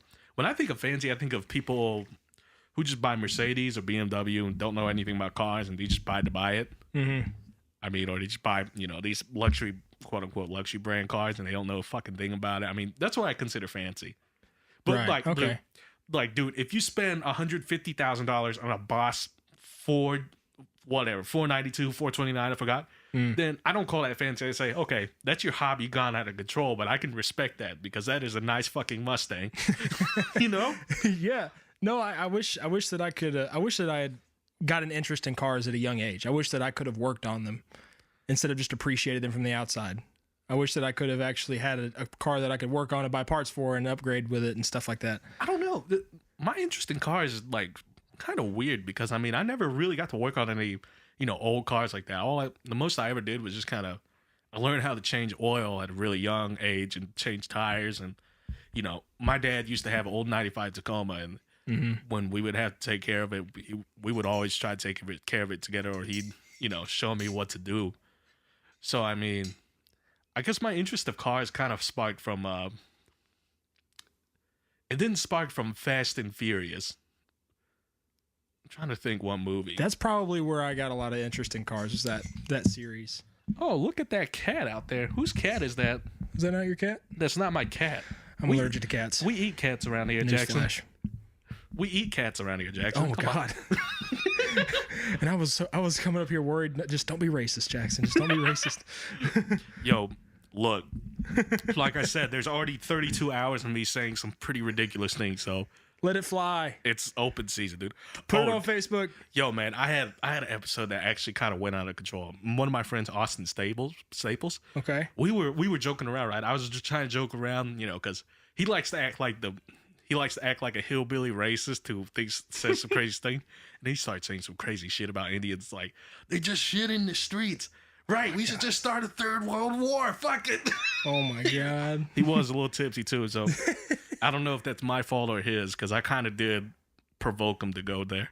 I went to a liberal arts college, so like if that was heard over the radio, that would not be taken very well. It's funny because it's like UAB. Some people call it liberal, but UAB is a pretty good mixed can of worms because you got a lot of people who are going back to school or retraining. In my Cal class, there was this one like 44-year-old dude just coming back to retrain and recertify through an accelerated master's program for computer science. You get a good mix, so it's a good mix of people from all walks of life. There was a protest because there was like some white supremacist shit or whatever. Mm-hmm. It was like a small one. It was like nobody. Yeah, it's like it's shitty that people still think that way, but it's like it was a small protest, and during finals week, no one really gave a shit. Everyone was studying too much or at work. I think 90% of the people at Montevallo are probably very hard leaning Democrat, very left leaning. Probably 5 and 5 are probably libertarian Republican. Look, I don't mind people having their own political opinions as long as they can have an intellectual conversation about it. Agree to disagree. There's probably tons of things I said people disagree with, but I'd be more than happy to talk to people about, different point of views and like, why do I think this way? Why do I think that, this and that? Instead, the most dangerous thing is like, I don't know if you see this on Twitter, but a lot of, the way to win an argument now is to shut down the other voice instead of having an intellectual conversation. Oh yeah, I agree with that. That's ironic because they're supposedly combating quote unquote fascism, but it's doing the same shit that fascism does. They go, we're shutting down fascism. You're on Twitter. You're on Twitter. Please stop. Yeah, dude. All these keyboard warriors. Open a book. I've been reading some books lately. Neil deGrasse Tyson's Astrophysics for people in a hurry. I'm gonna pick up another book from his. It has to do with how astrological discoveries have always benefited, for military purposes.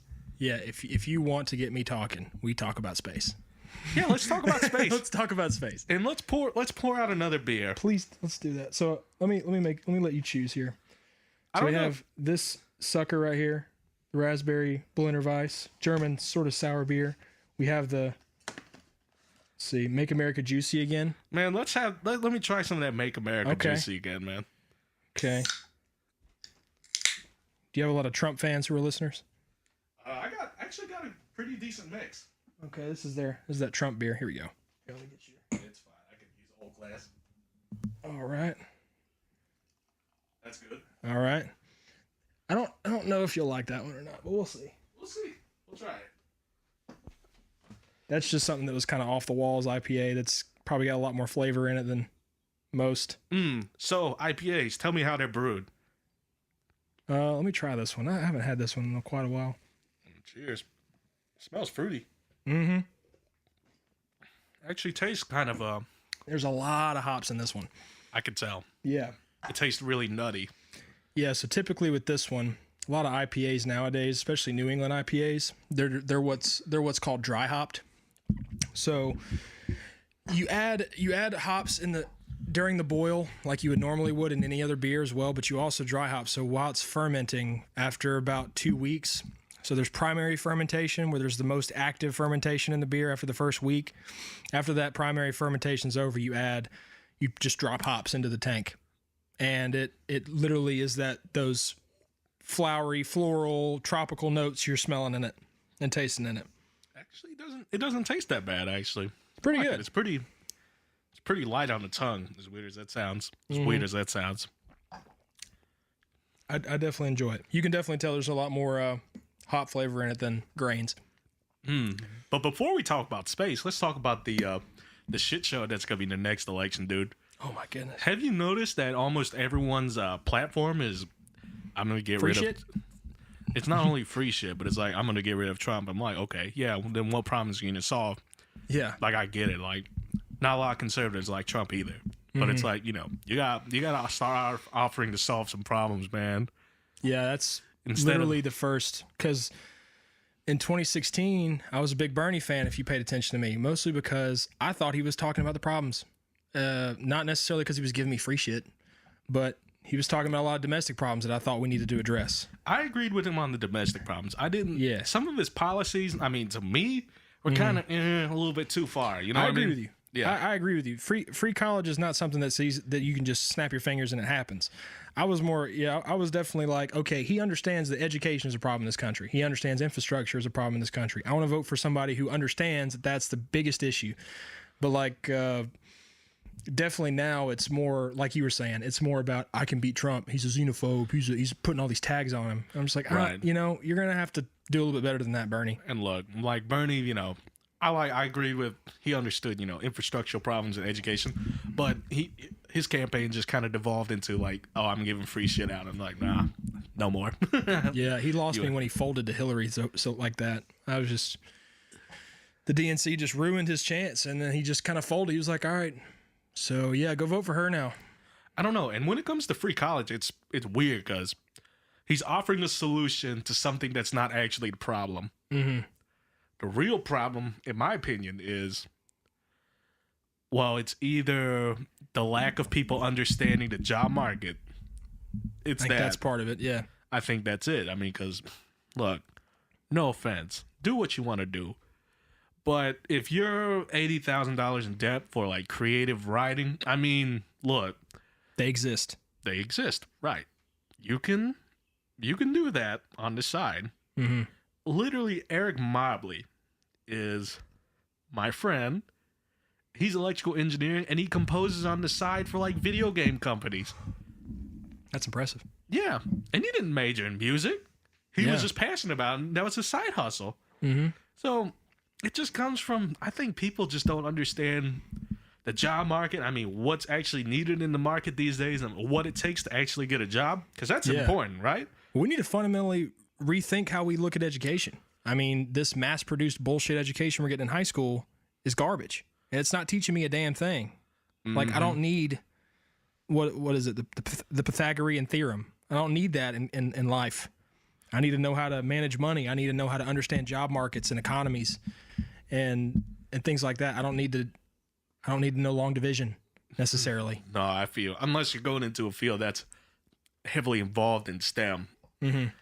But then the real question is, what's the solution there? Do you make kids specialize earlier? Because some countries do that, but It's a catch-22. it is because you gotta think, when you specialize, when you say I want to do this early, you're barely like 14, 15, 16. Your mind is still going all over the place. All you're thinking about is like dating this girl or sleeping with her or whatever. Mm-hmm. So it's like, even older people change careers. I mean, technically I'm changing careers. I've turned audio into a side hustle basically from what I'm actually going to do for something I can actually survive with. Yeah. That's important. That's another thing that's not taught. How to survive. Yeah, how to understand a side hustle. Like we live in a world, I mean, newsflash, we live in a world where you have to, it's glorified to overwork. It's glorified to work overtime. And you need to get ahead. You can't just work 30, 35-hour retail job anymore and pay your bills. You've got to be able to understand, okay, I need to develop my skills. In what way can I develop my skills where I can get ahead in life and I can get ahead of the next guy?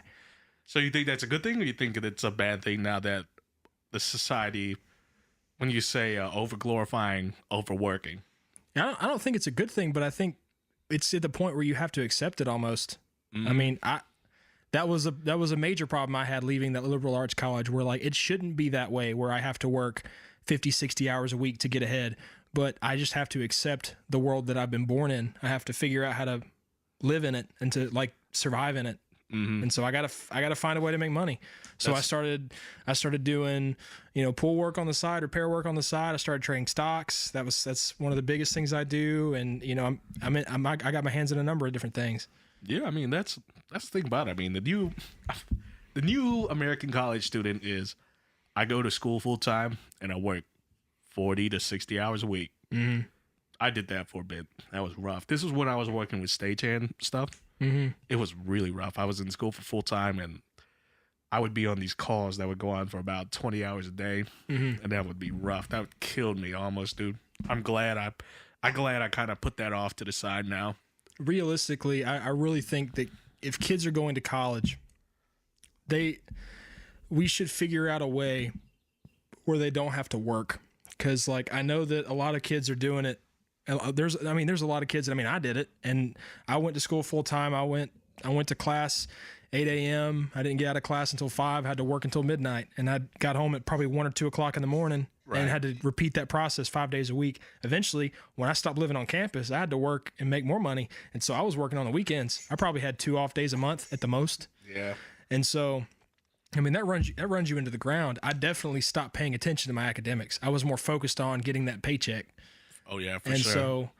And so, that's kind of why I'm living my life today, where if I do have a family and I do have kids, I don't want him to have to worry about work when he goes to school. I want him to focus on what he's wanting to go to school for. So how would you go about making that a possibility for? I don't know. I've never really thought about it. I just wish I know that I can control my family from that aspect. If I can work hard enough, I know that I can probably make enough money to where my son won't have to, or daughter won't have to worry about working in college, and they can focus on their academics. But nationwide, I don't fucking know. What I think of, man, is I want to be at a point to where I don't feel like my kid has to be rushed into college. Because I think that has a lot to do with it. Because in high school, like we talked about earlier, where we're just kind of manufactured and pushed into college in general. Right. I mean, when you're 18 years old, you really don't know what you want. Because I think the best thing you do out of high school is take an off year, take 2 years off to either just work. I wish I did that.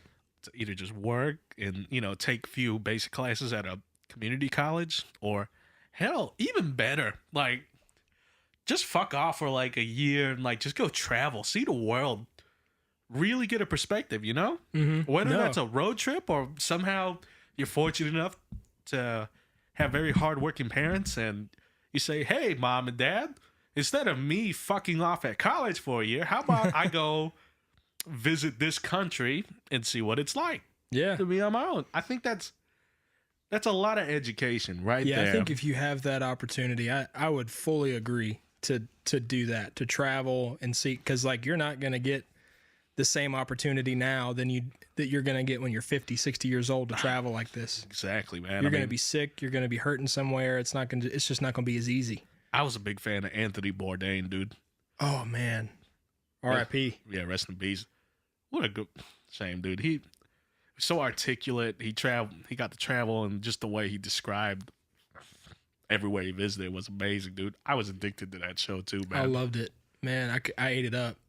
But I didn't even get hooked on his show until college, when I was just really interested in culture when I went to Montevallo for some reason, and that was just one of the best ways I could soak that up. He went everywhere, all over the world. Might have to do with the liberal arts. Maybe. Maybe. They did teach me something. Appreciate culture. That was about it. You could appreciate culture all the time. Just go to your, I don't know.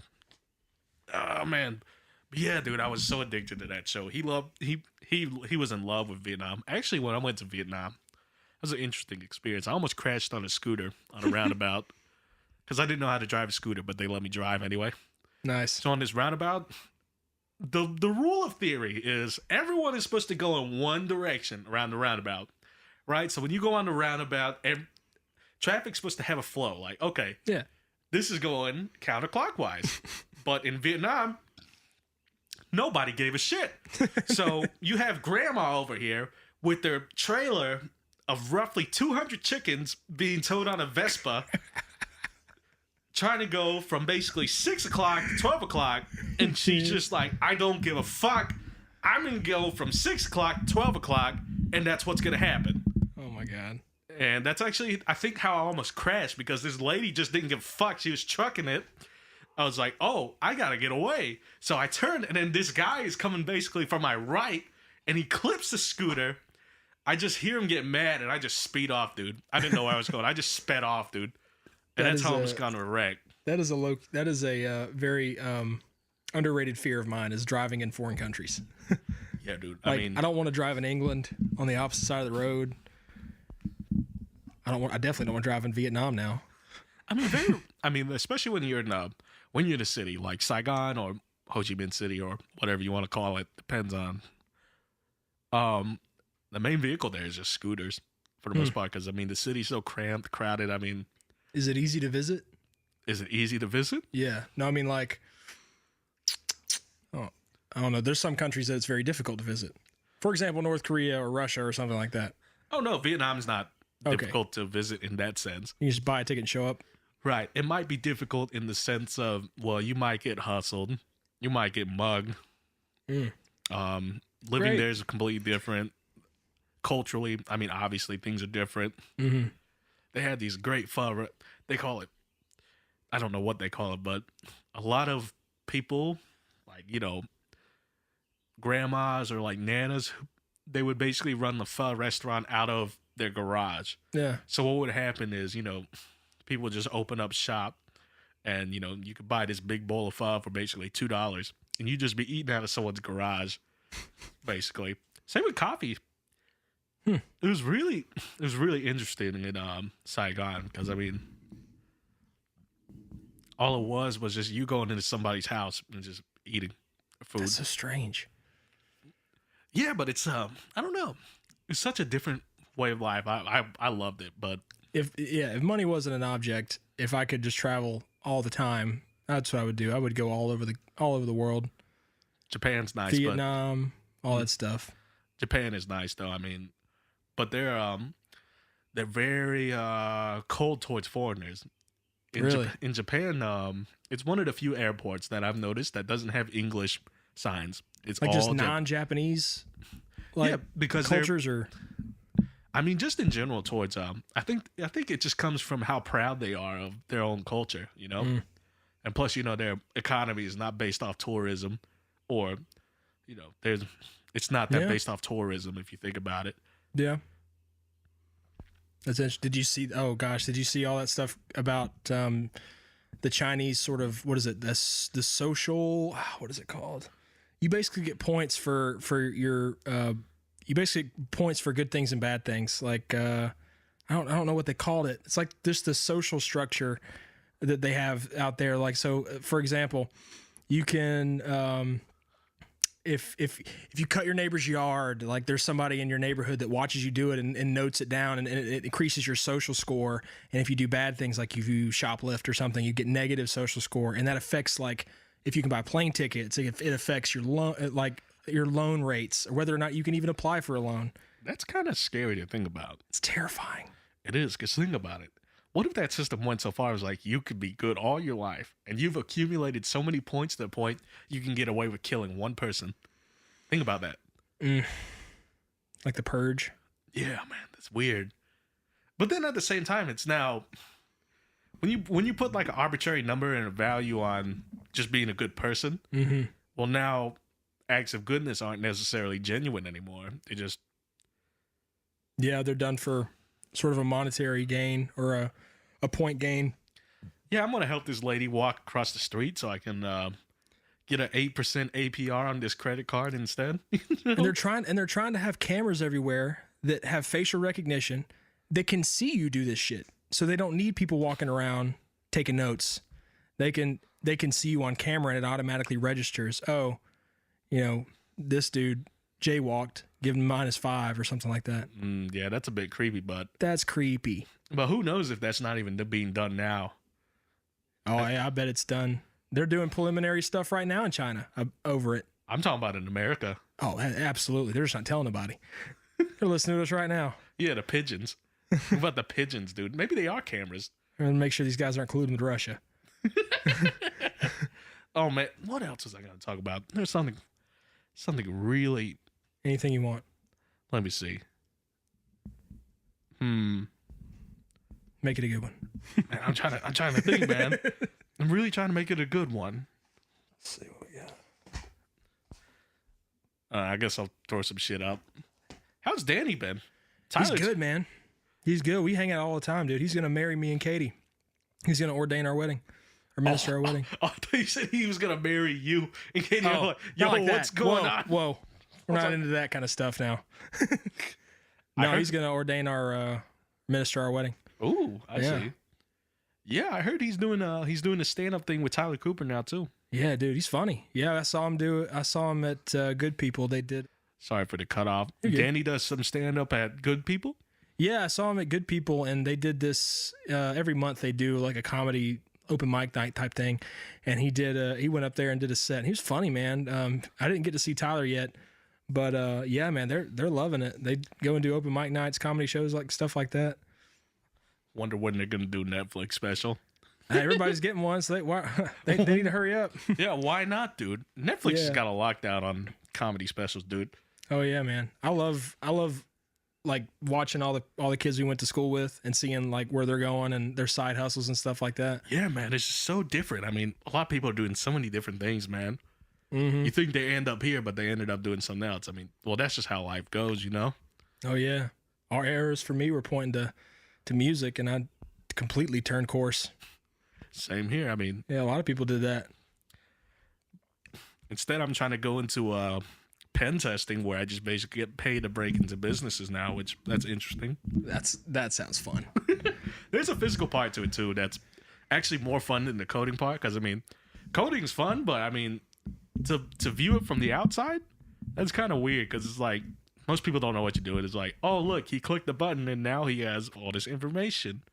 Wow, how fun. It's not as attractive as, oh, wow, this guy just broke into this building with nothing but a piece of plastic and got through all the sensors, which I don't even know if that's possible. Do you think you can hack and get rid of my student loans? Not right now, no. Damn. Is my dog eating dirt out there? I think that's dog shit on. My dogs are weird sometimes. Yep. But dogs do that, though. I don't know why. I don't think he's eating shit because he's digging down there. Is he trying to eat worms?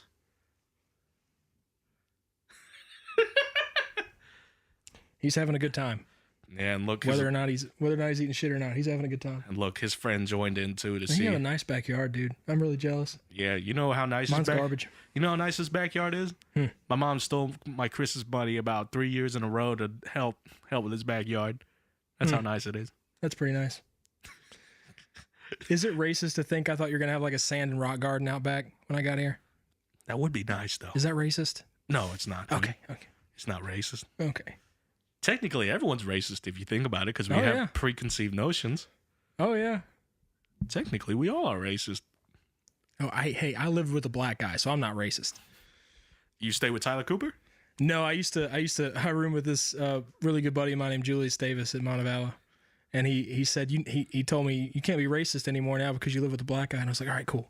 I got the card. He's like, oh, man, as you put up your KKK hoodie. I'd be lying if I said I didn't joke about racism every once in a while. What are my dogs doing? They're having a good time. I don't know. Whatever the hell they're doing. I don't know. Oh, you should see. I wish I could have brought a picture of my dogs. We got a new puppy the other day, an Australian Shepherd, like last month. She's gorgeous. She belongs on a magazine. Shepherds are smart too. Oh yeah, she's like 4 months old. She's already semi-house trained. She's pretty good. I mean, one of my friends in DC, he trained his Shepherd. I mean, he trained his Shepherd to basically be a guard dog because he worked with her for the worked for like the FBI for a little bit. Ooh. And the way he trained the dog was, it's kind of cruel, but it's kind of interesting at the same time. The way he trained his dog is to make sure that his dog was only friendly and loyal to the family. Anyone else, even like friends of the family, he would be aggressive to. Huh. Because just growl and bark and when they came in? Attack. Straight up. Wow. So that's the way they train the dog. They would obviously keep him in the basement, when friends and guests came over, but right. The way he trained his dog is like, I want this dog to be a guard dog. So if anybody except me or my family show him compassion, then that's going to completely kind of ruin the psyche of the dog of what he's there to do, what I trained him to be. That's interesting. Yeah, I found that interesting too. I mean, because it was a big German Shepherd, like purebred. It was a dog. It was basically a dog meant to do that. That is an intimidating dog, dude. It is. I mean, you couldn't do that with my mutts outside. I mean, you couldn't do that. Oh man, I lived in Wilton with Tyler, probably my third year in college, and that's when we got Apollo, my first dog, as a border collie, and we always were throwing parties in the house. So Apollo is very, very good with just people in general. He's social with everybody. It doesn't matter who walks up. He wants you to pet him. Collies are so smart, dude. Oh yeah, he's really smart. Because they're work dogs basically. They were bred to be shepherds basically, as far as I know. I don't really teach him tricks or nothing like that, but I just teach him basic commands. Come here, sit down, don't do that, drop that, stuff like that. Just simple stuff. Yo, my dogs are little shit. So one time we were out there frying egg rolls. And we put the rack of like egg rolls on top of the grill. Yeah. And then the little shithead brown dog you see down there, not the black one, but the brown one, little shithead one. I see him literally just jump up a little bit, put his paw, and just like literally pull the tray down. And then I walked out. 20 seconds later, they ate half the egg rolls. We made a batch of 80. About 32 of them disappeared in about 20 seconds. You bet I gave him my ass whooping. Like, oh man, God, how did I got Apollo to stop getting shit off the counter. How'd I do it? It wasn't hot sauce. I used a lemon. I used like lemon juice. And he got something off the counter and it was lemon juice and he hated it. He was like whining for some reason. I don't know if sour stuff really fucks with dogs or not, but he never did it again. There's some fruits that are very toxic to dogs, like grapes. Yeah, grapes and bananas, I think. Yeah, that'll destroy their livers. But some dogs, it'll like give them liver failure. Some other dogs, it will not affect them whatsoever. It's weird. People don't know the cause of it yet. People don't know, how it affects who or what it affects who. So, yeah, Kristen moved out to Colorado. Kristen Warman? Yeah, and Leah's working for what's that writers association? I work in this entertainment. Leah Hudson. I work in this. I work in the industry, but I don't know the name. It's like it's ASCAP. Yeah, she works for ASCAP, which is which is basically like a artist royalty. Oh wow! In a sense, good for them. That's crazy. I didn't know she moved all the way to Colorado. Last time I heard she was at Auburn. Yeah, that's weird, man. Weird to think about. I lost touch with a lot of people from high school, man. I think the only person I kept in touch with was probably Tyler and Danny, and a handful of others. I saw Sean Hobbs the other day, just walking around 2nd and Charles. No, yeah, I saw him the other day too. Sean's good. We live probably 2 turns away from each other. We never see each other. That's funny. I had a friend down the street named David Jacobs. I mean, he's in New York now, but it's funny how close we live, but we rarely saw each other. Mm-hmm. Yeah. I don't know what Brandon Keel's up to. I actually know I saw Brandon on, last week? Yeah, I saw him last week. Just briefly. We were both at a party together. Yeah, I saw him a little bit ago. He's doing pretty good. I saw a lot of friends I hadn't seen. I hadn't seen people like Trey Kuntz and Brandon Keel and Gus, Sean, Danny, all them. I hadn't seen them in a long time, and then just showed up to a party and they were all there. I was like, "What's up?" Interesting. But there are some people I'm glad I haven't seen. Yeah. Also, don't move the mic around too much. It makes noise. Okay. I haven't gotten the good stands I'm fidgety. yet. I've never done this before. No, it's all good, man. I understand. I need to get the good stands that don't make the noise when you move them. I gotcha. I didn't know that. That one's just squeaky. It's fine. It's fine. So what else you want to talk about, man? What else is on you? Oh, we got to talk about space. We said we need another beer for that. Yeah, let's grab another one. Okay, and then we can talk about the beer. So we can do the Trim Tab Raspberry Berliner Weiss. We can do, I brought this. This is from Fairhope Brewing Company. It's an amber ale. I was born in Fairhope, so that's kind of why I brought it. And then we can do the Wild Card beer, which Mike over there. Let's do the Fairhope beer. Let's do the Fairhope beer. Yeah, you could talk about the beer. You could talk about your time in Fairhope. There we go. More time to kill. Here we go. Let me get this on the mic here. Oh, yeah. There we go. People think it's a bottle. Sweet sound. People think it's a bottle, but it's actually somebody passed gas into the microphone. That's all it was. Don't lie like that. Let's see. Yeah, you know, Mr. Hammond tried to listen to my episode. I was like, I get worried sometimes. Like, yo. Did he really? Yeah. He listened to the episode with Tyler Cooper and I. That's good about. All right. Thank you, sir.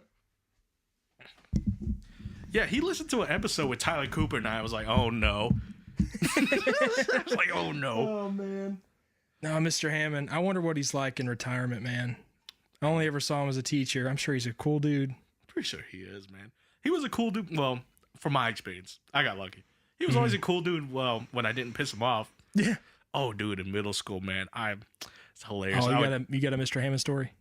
I got a Miss Hammond story, dude. So there was a substitute teacher, right? And we spent like 40 minutes explaining what the song is. And my smart ass, after she said, "Have any more questions?" My smart ass just raises my hand and say, "Yeah, can we get started?" And then out of nowhere, Miss Hammond, from the blue, from the depths of the office, comes out and is like, "On, get your ass in here," basically. And then she wanted to say it. Yes. And then look, it was funny because I went from 23rd chair to 3rd chair. And after that event, I got demoted back to 16th, and then I made my way back up to 5th. It was kind of funny. Man. It was really funny. When I came to Thompson, 7th grade, I went to the school, J. Larry Newton, from 2nd grade to 6th grade. I was bullied every single day.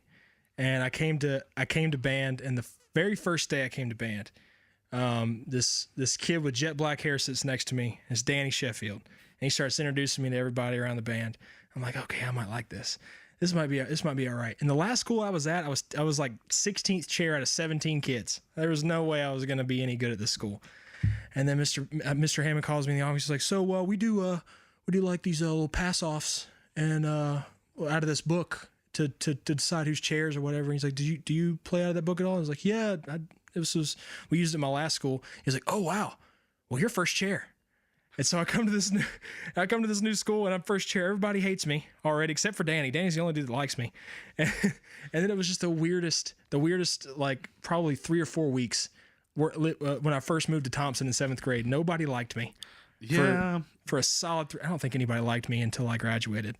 But it was that's just kind of what happens. I mean, it happened to me a bit when I was playing trumpet too at Thompson. I mean, I'm pretty sure everyone fucking hated me except like you, Brandon, dude, you were Sean. The best.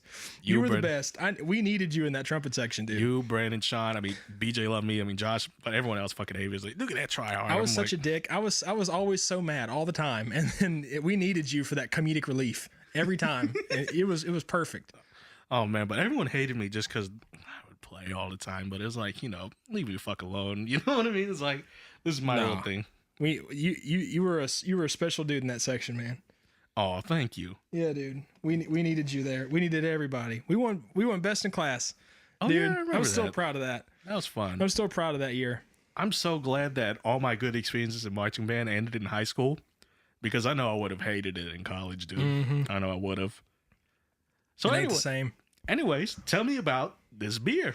Well, this is, I don't know too much about this beer because I don't know how to make amber ales, but I just picked it up because Fairhope Brewing Company took off after I moved away, and they've actually been one of the better brewing companies in Alabama, and they come out with some good stuff. This is one of my favorite beers that they have. They have a couple other ones that I like. So tell me a bit about amber ales. I know you said you didn't know how to make one, but do you know what exactly is the difference? What makes amber ale amber ale? You know what? I'm going to look like an idiot, but I don't know. That's fine. Literally, when it comes to amber ale, I know it's pretty good, but that's about it. I wish I'm wanting to know more about them, and I definitely will learn more about them. But that's definitely a style that I'm pretty ignorant on. It's pretty good. Yeah, it's all right. I figured, I didn't know, you had said that you weren't really much of a drinker, so I wondered if I would bring a few that, newbies like, I just drink for taste, man. You know, that's why you see me getting these little bitch portions, dude. Well, that's why I stay away from big beer, Corona, Bud Light, all that stuff. Oh, the light stuff that's just designed. Water beer. Yeah. Or water. Mm-hmm. Oh, so let's talk about space. I mean, let's talk about space. I don't know what you wanted to talk about, but we can talk about space. Dude, anything. We can talk about space, about anything. Oh, did you see that picture of the black hole? Yes. Loved it.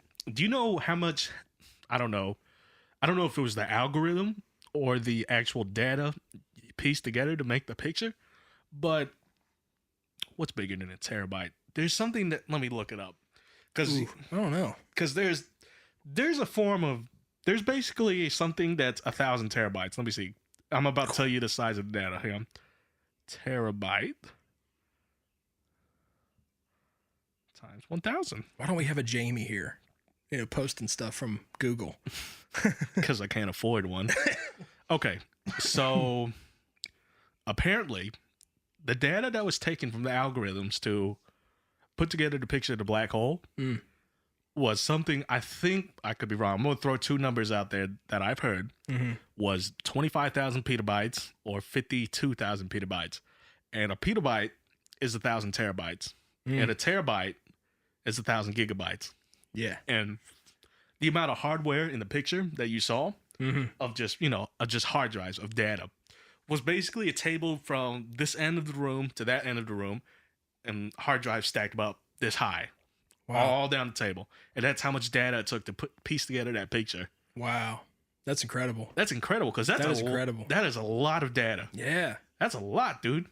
Everybody was upset it was so blurry. I was like, you don't realize what all it took to get that image. Yeah, you don't. If you looked at that table of all the fucking hard drives and the algorithm it took to put it together. Yeah. Eesh, that's insane.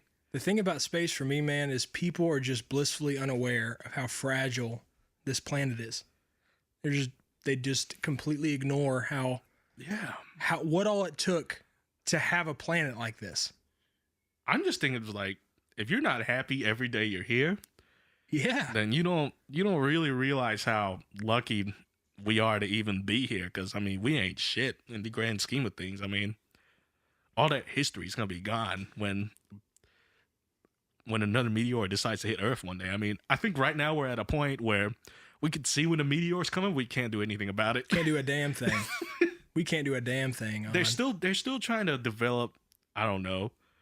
This is stuff I only that I've known or heard of, but they're trying to develop some technology like, anti-meteorite things, which I'm pretty sure they developed it a lot more. But I mean, last I heard, we're only at a point where you can see it coming. And that's about what it. did Neil deGrasse Tyson say? He said, if we find an asteroid heading for Earth and it will take 10 years to get here, we still will not have the technology in that 10 years to stop it. Like, that blew my mind. And it's funny because people are just like, well, let's just nuke it.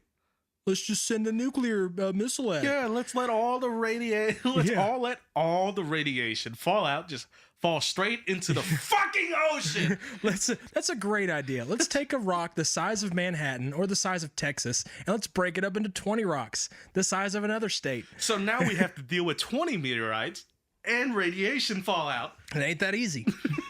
It ain't that easy. Just blow it up, dudes. Gosh, I watched a documentary. It was on YouTube, and it talked about how the Earth, how the Earth was able to be habitable. And if it wasn't for Jupiter and Saturn to come into the solar system the way they did, we would look like the moon. The Earth would look like the moon. Really? What did Jupiter and Saturn have to do with it? So basically, I can't remember the timeline, but if you're interested in knowing specifics about it, go watch Joe Rogan's podcast when he talked to Brian Cox, I think. He does the Mega Hadron Collider. And basically, Jupiter came in very soon after the Earth did, and it came in very, very close. Basically, as close as our moon was, or our moon was going to be. And it protected it from that asteroid belt that separates Mars from Jupiter. It used to be significantly bigger and more volatile in the solar system. And so it would send meteors everywhere. And it sucked up a lot of that shit that would have normally gone to the Earth and Mars. But Jupiter kept getting closer, and then Saturn all of a sudden comes in and brings that reverse gravity and pulls Jupiter back away from Earth and Mars, and it allows it to go back where it is now. Wow.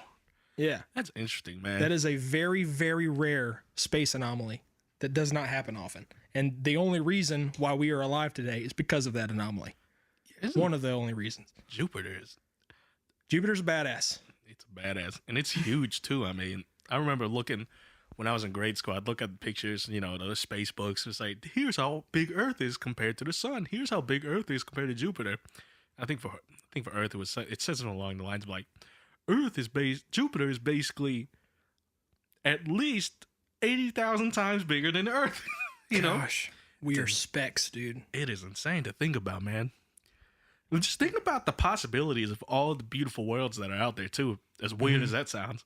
Yeah. But maybe places we will never be able to see or visit because, the conditions there are so insane to begin with. Absolutely. They were saying there was this moon, basically, not in this galaxy, but in another galaxy where there's a solar system where, like, the coldest it ever got on most of the planets there was roughly about... They said the coldest it got there was about like 1600 Celsius. Oh, yikes! And then it was cool because there was so much heat that the planet was basically purple. Wow, that was how much heat was on there to begin with. That's incredible. And then you'd have like literal firestorms out of the sky. Gosh, literal firestorms. Insane, man. Man, the reason why a lot of the shit in our society today, social media, all the crap going on in the news, I don't give two shits about that, because if you just look up in the sky, that's enough to consume me for an evening. Like, that's enough for me to think about and ponder about, because like I don't give two shits about the next healthcare bill, because I'm worried about an asteroid hitting us. Yeah, I'm worried about a random solar flare that can happen at any moment, can fry our planet and destroy all life on our planet, and it could happen at any moment. Well, it's another way to be really grateful about life too. It's like, because lucky to be here. Yeah. It's just crazy how fragile it is, but then there's people that just actively, do things at the expense of Earth, at the expense of our environment.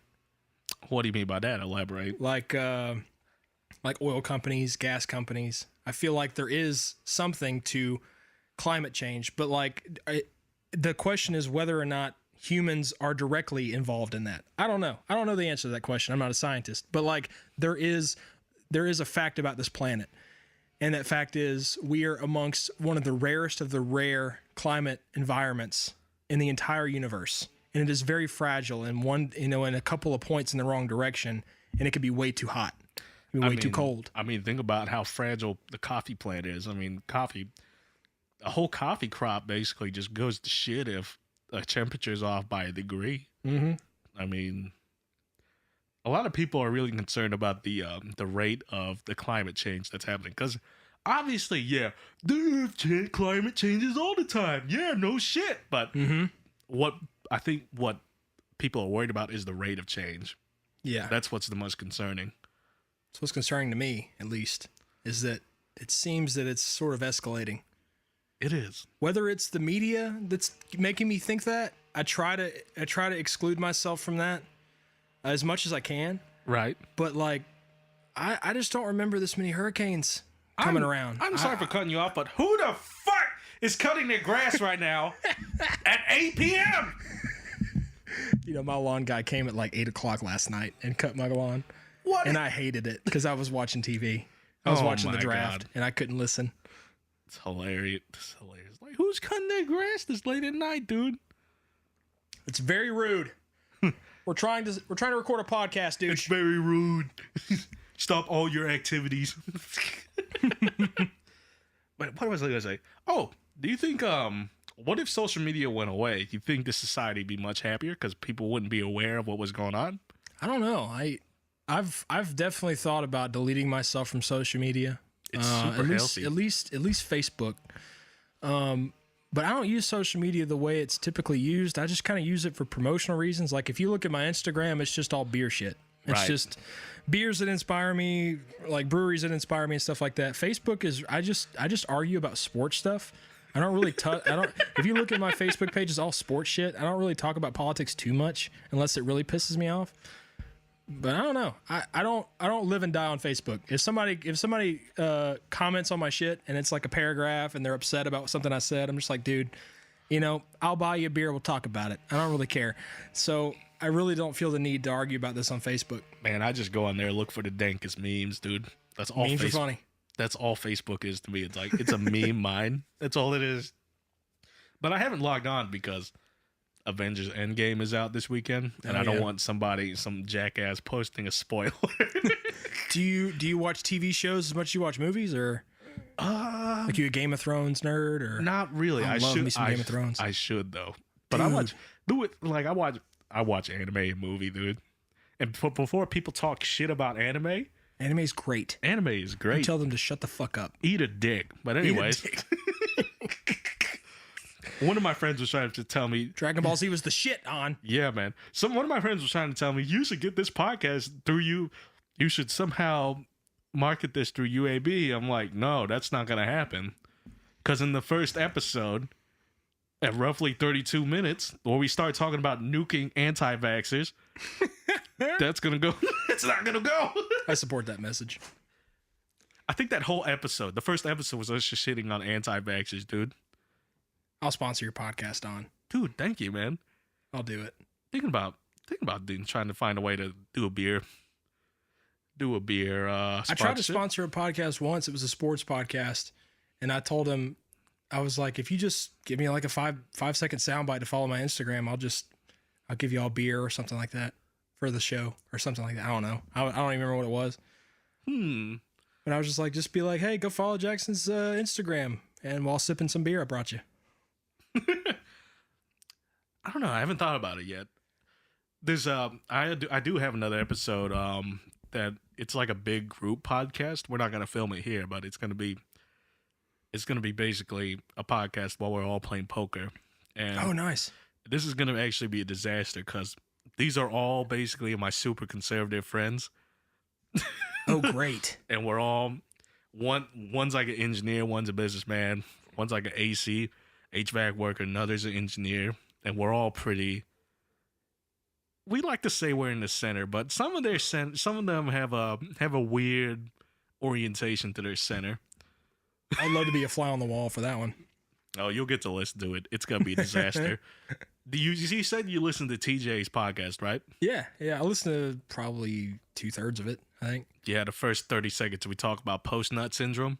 Well, think about that, except split among 6 people. Oh, nice. It's gonna be worse, and we're gonna be talking over each other all the time. I can already sense it. Have you wanted to do any video? Anything like that? I've thought about it, but I mean, the equipment's a lot of money, and I understand. I don't want to dip my toes too deep into something I just do for fun on the side. No, I get you.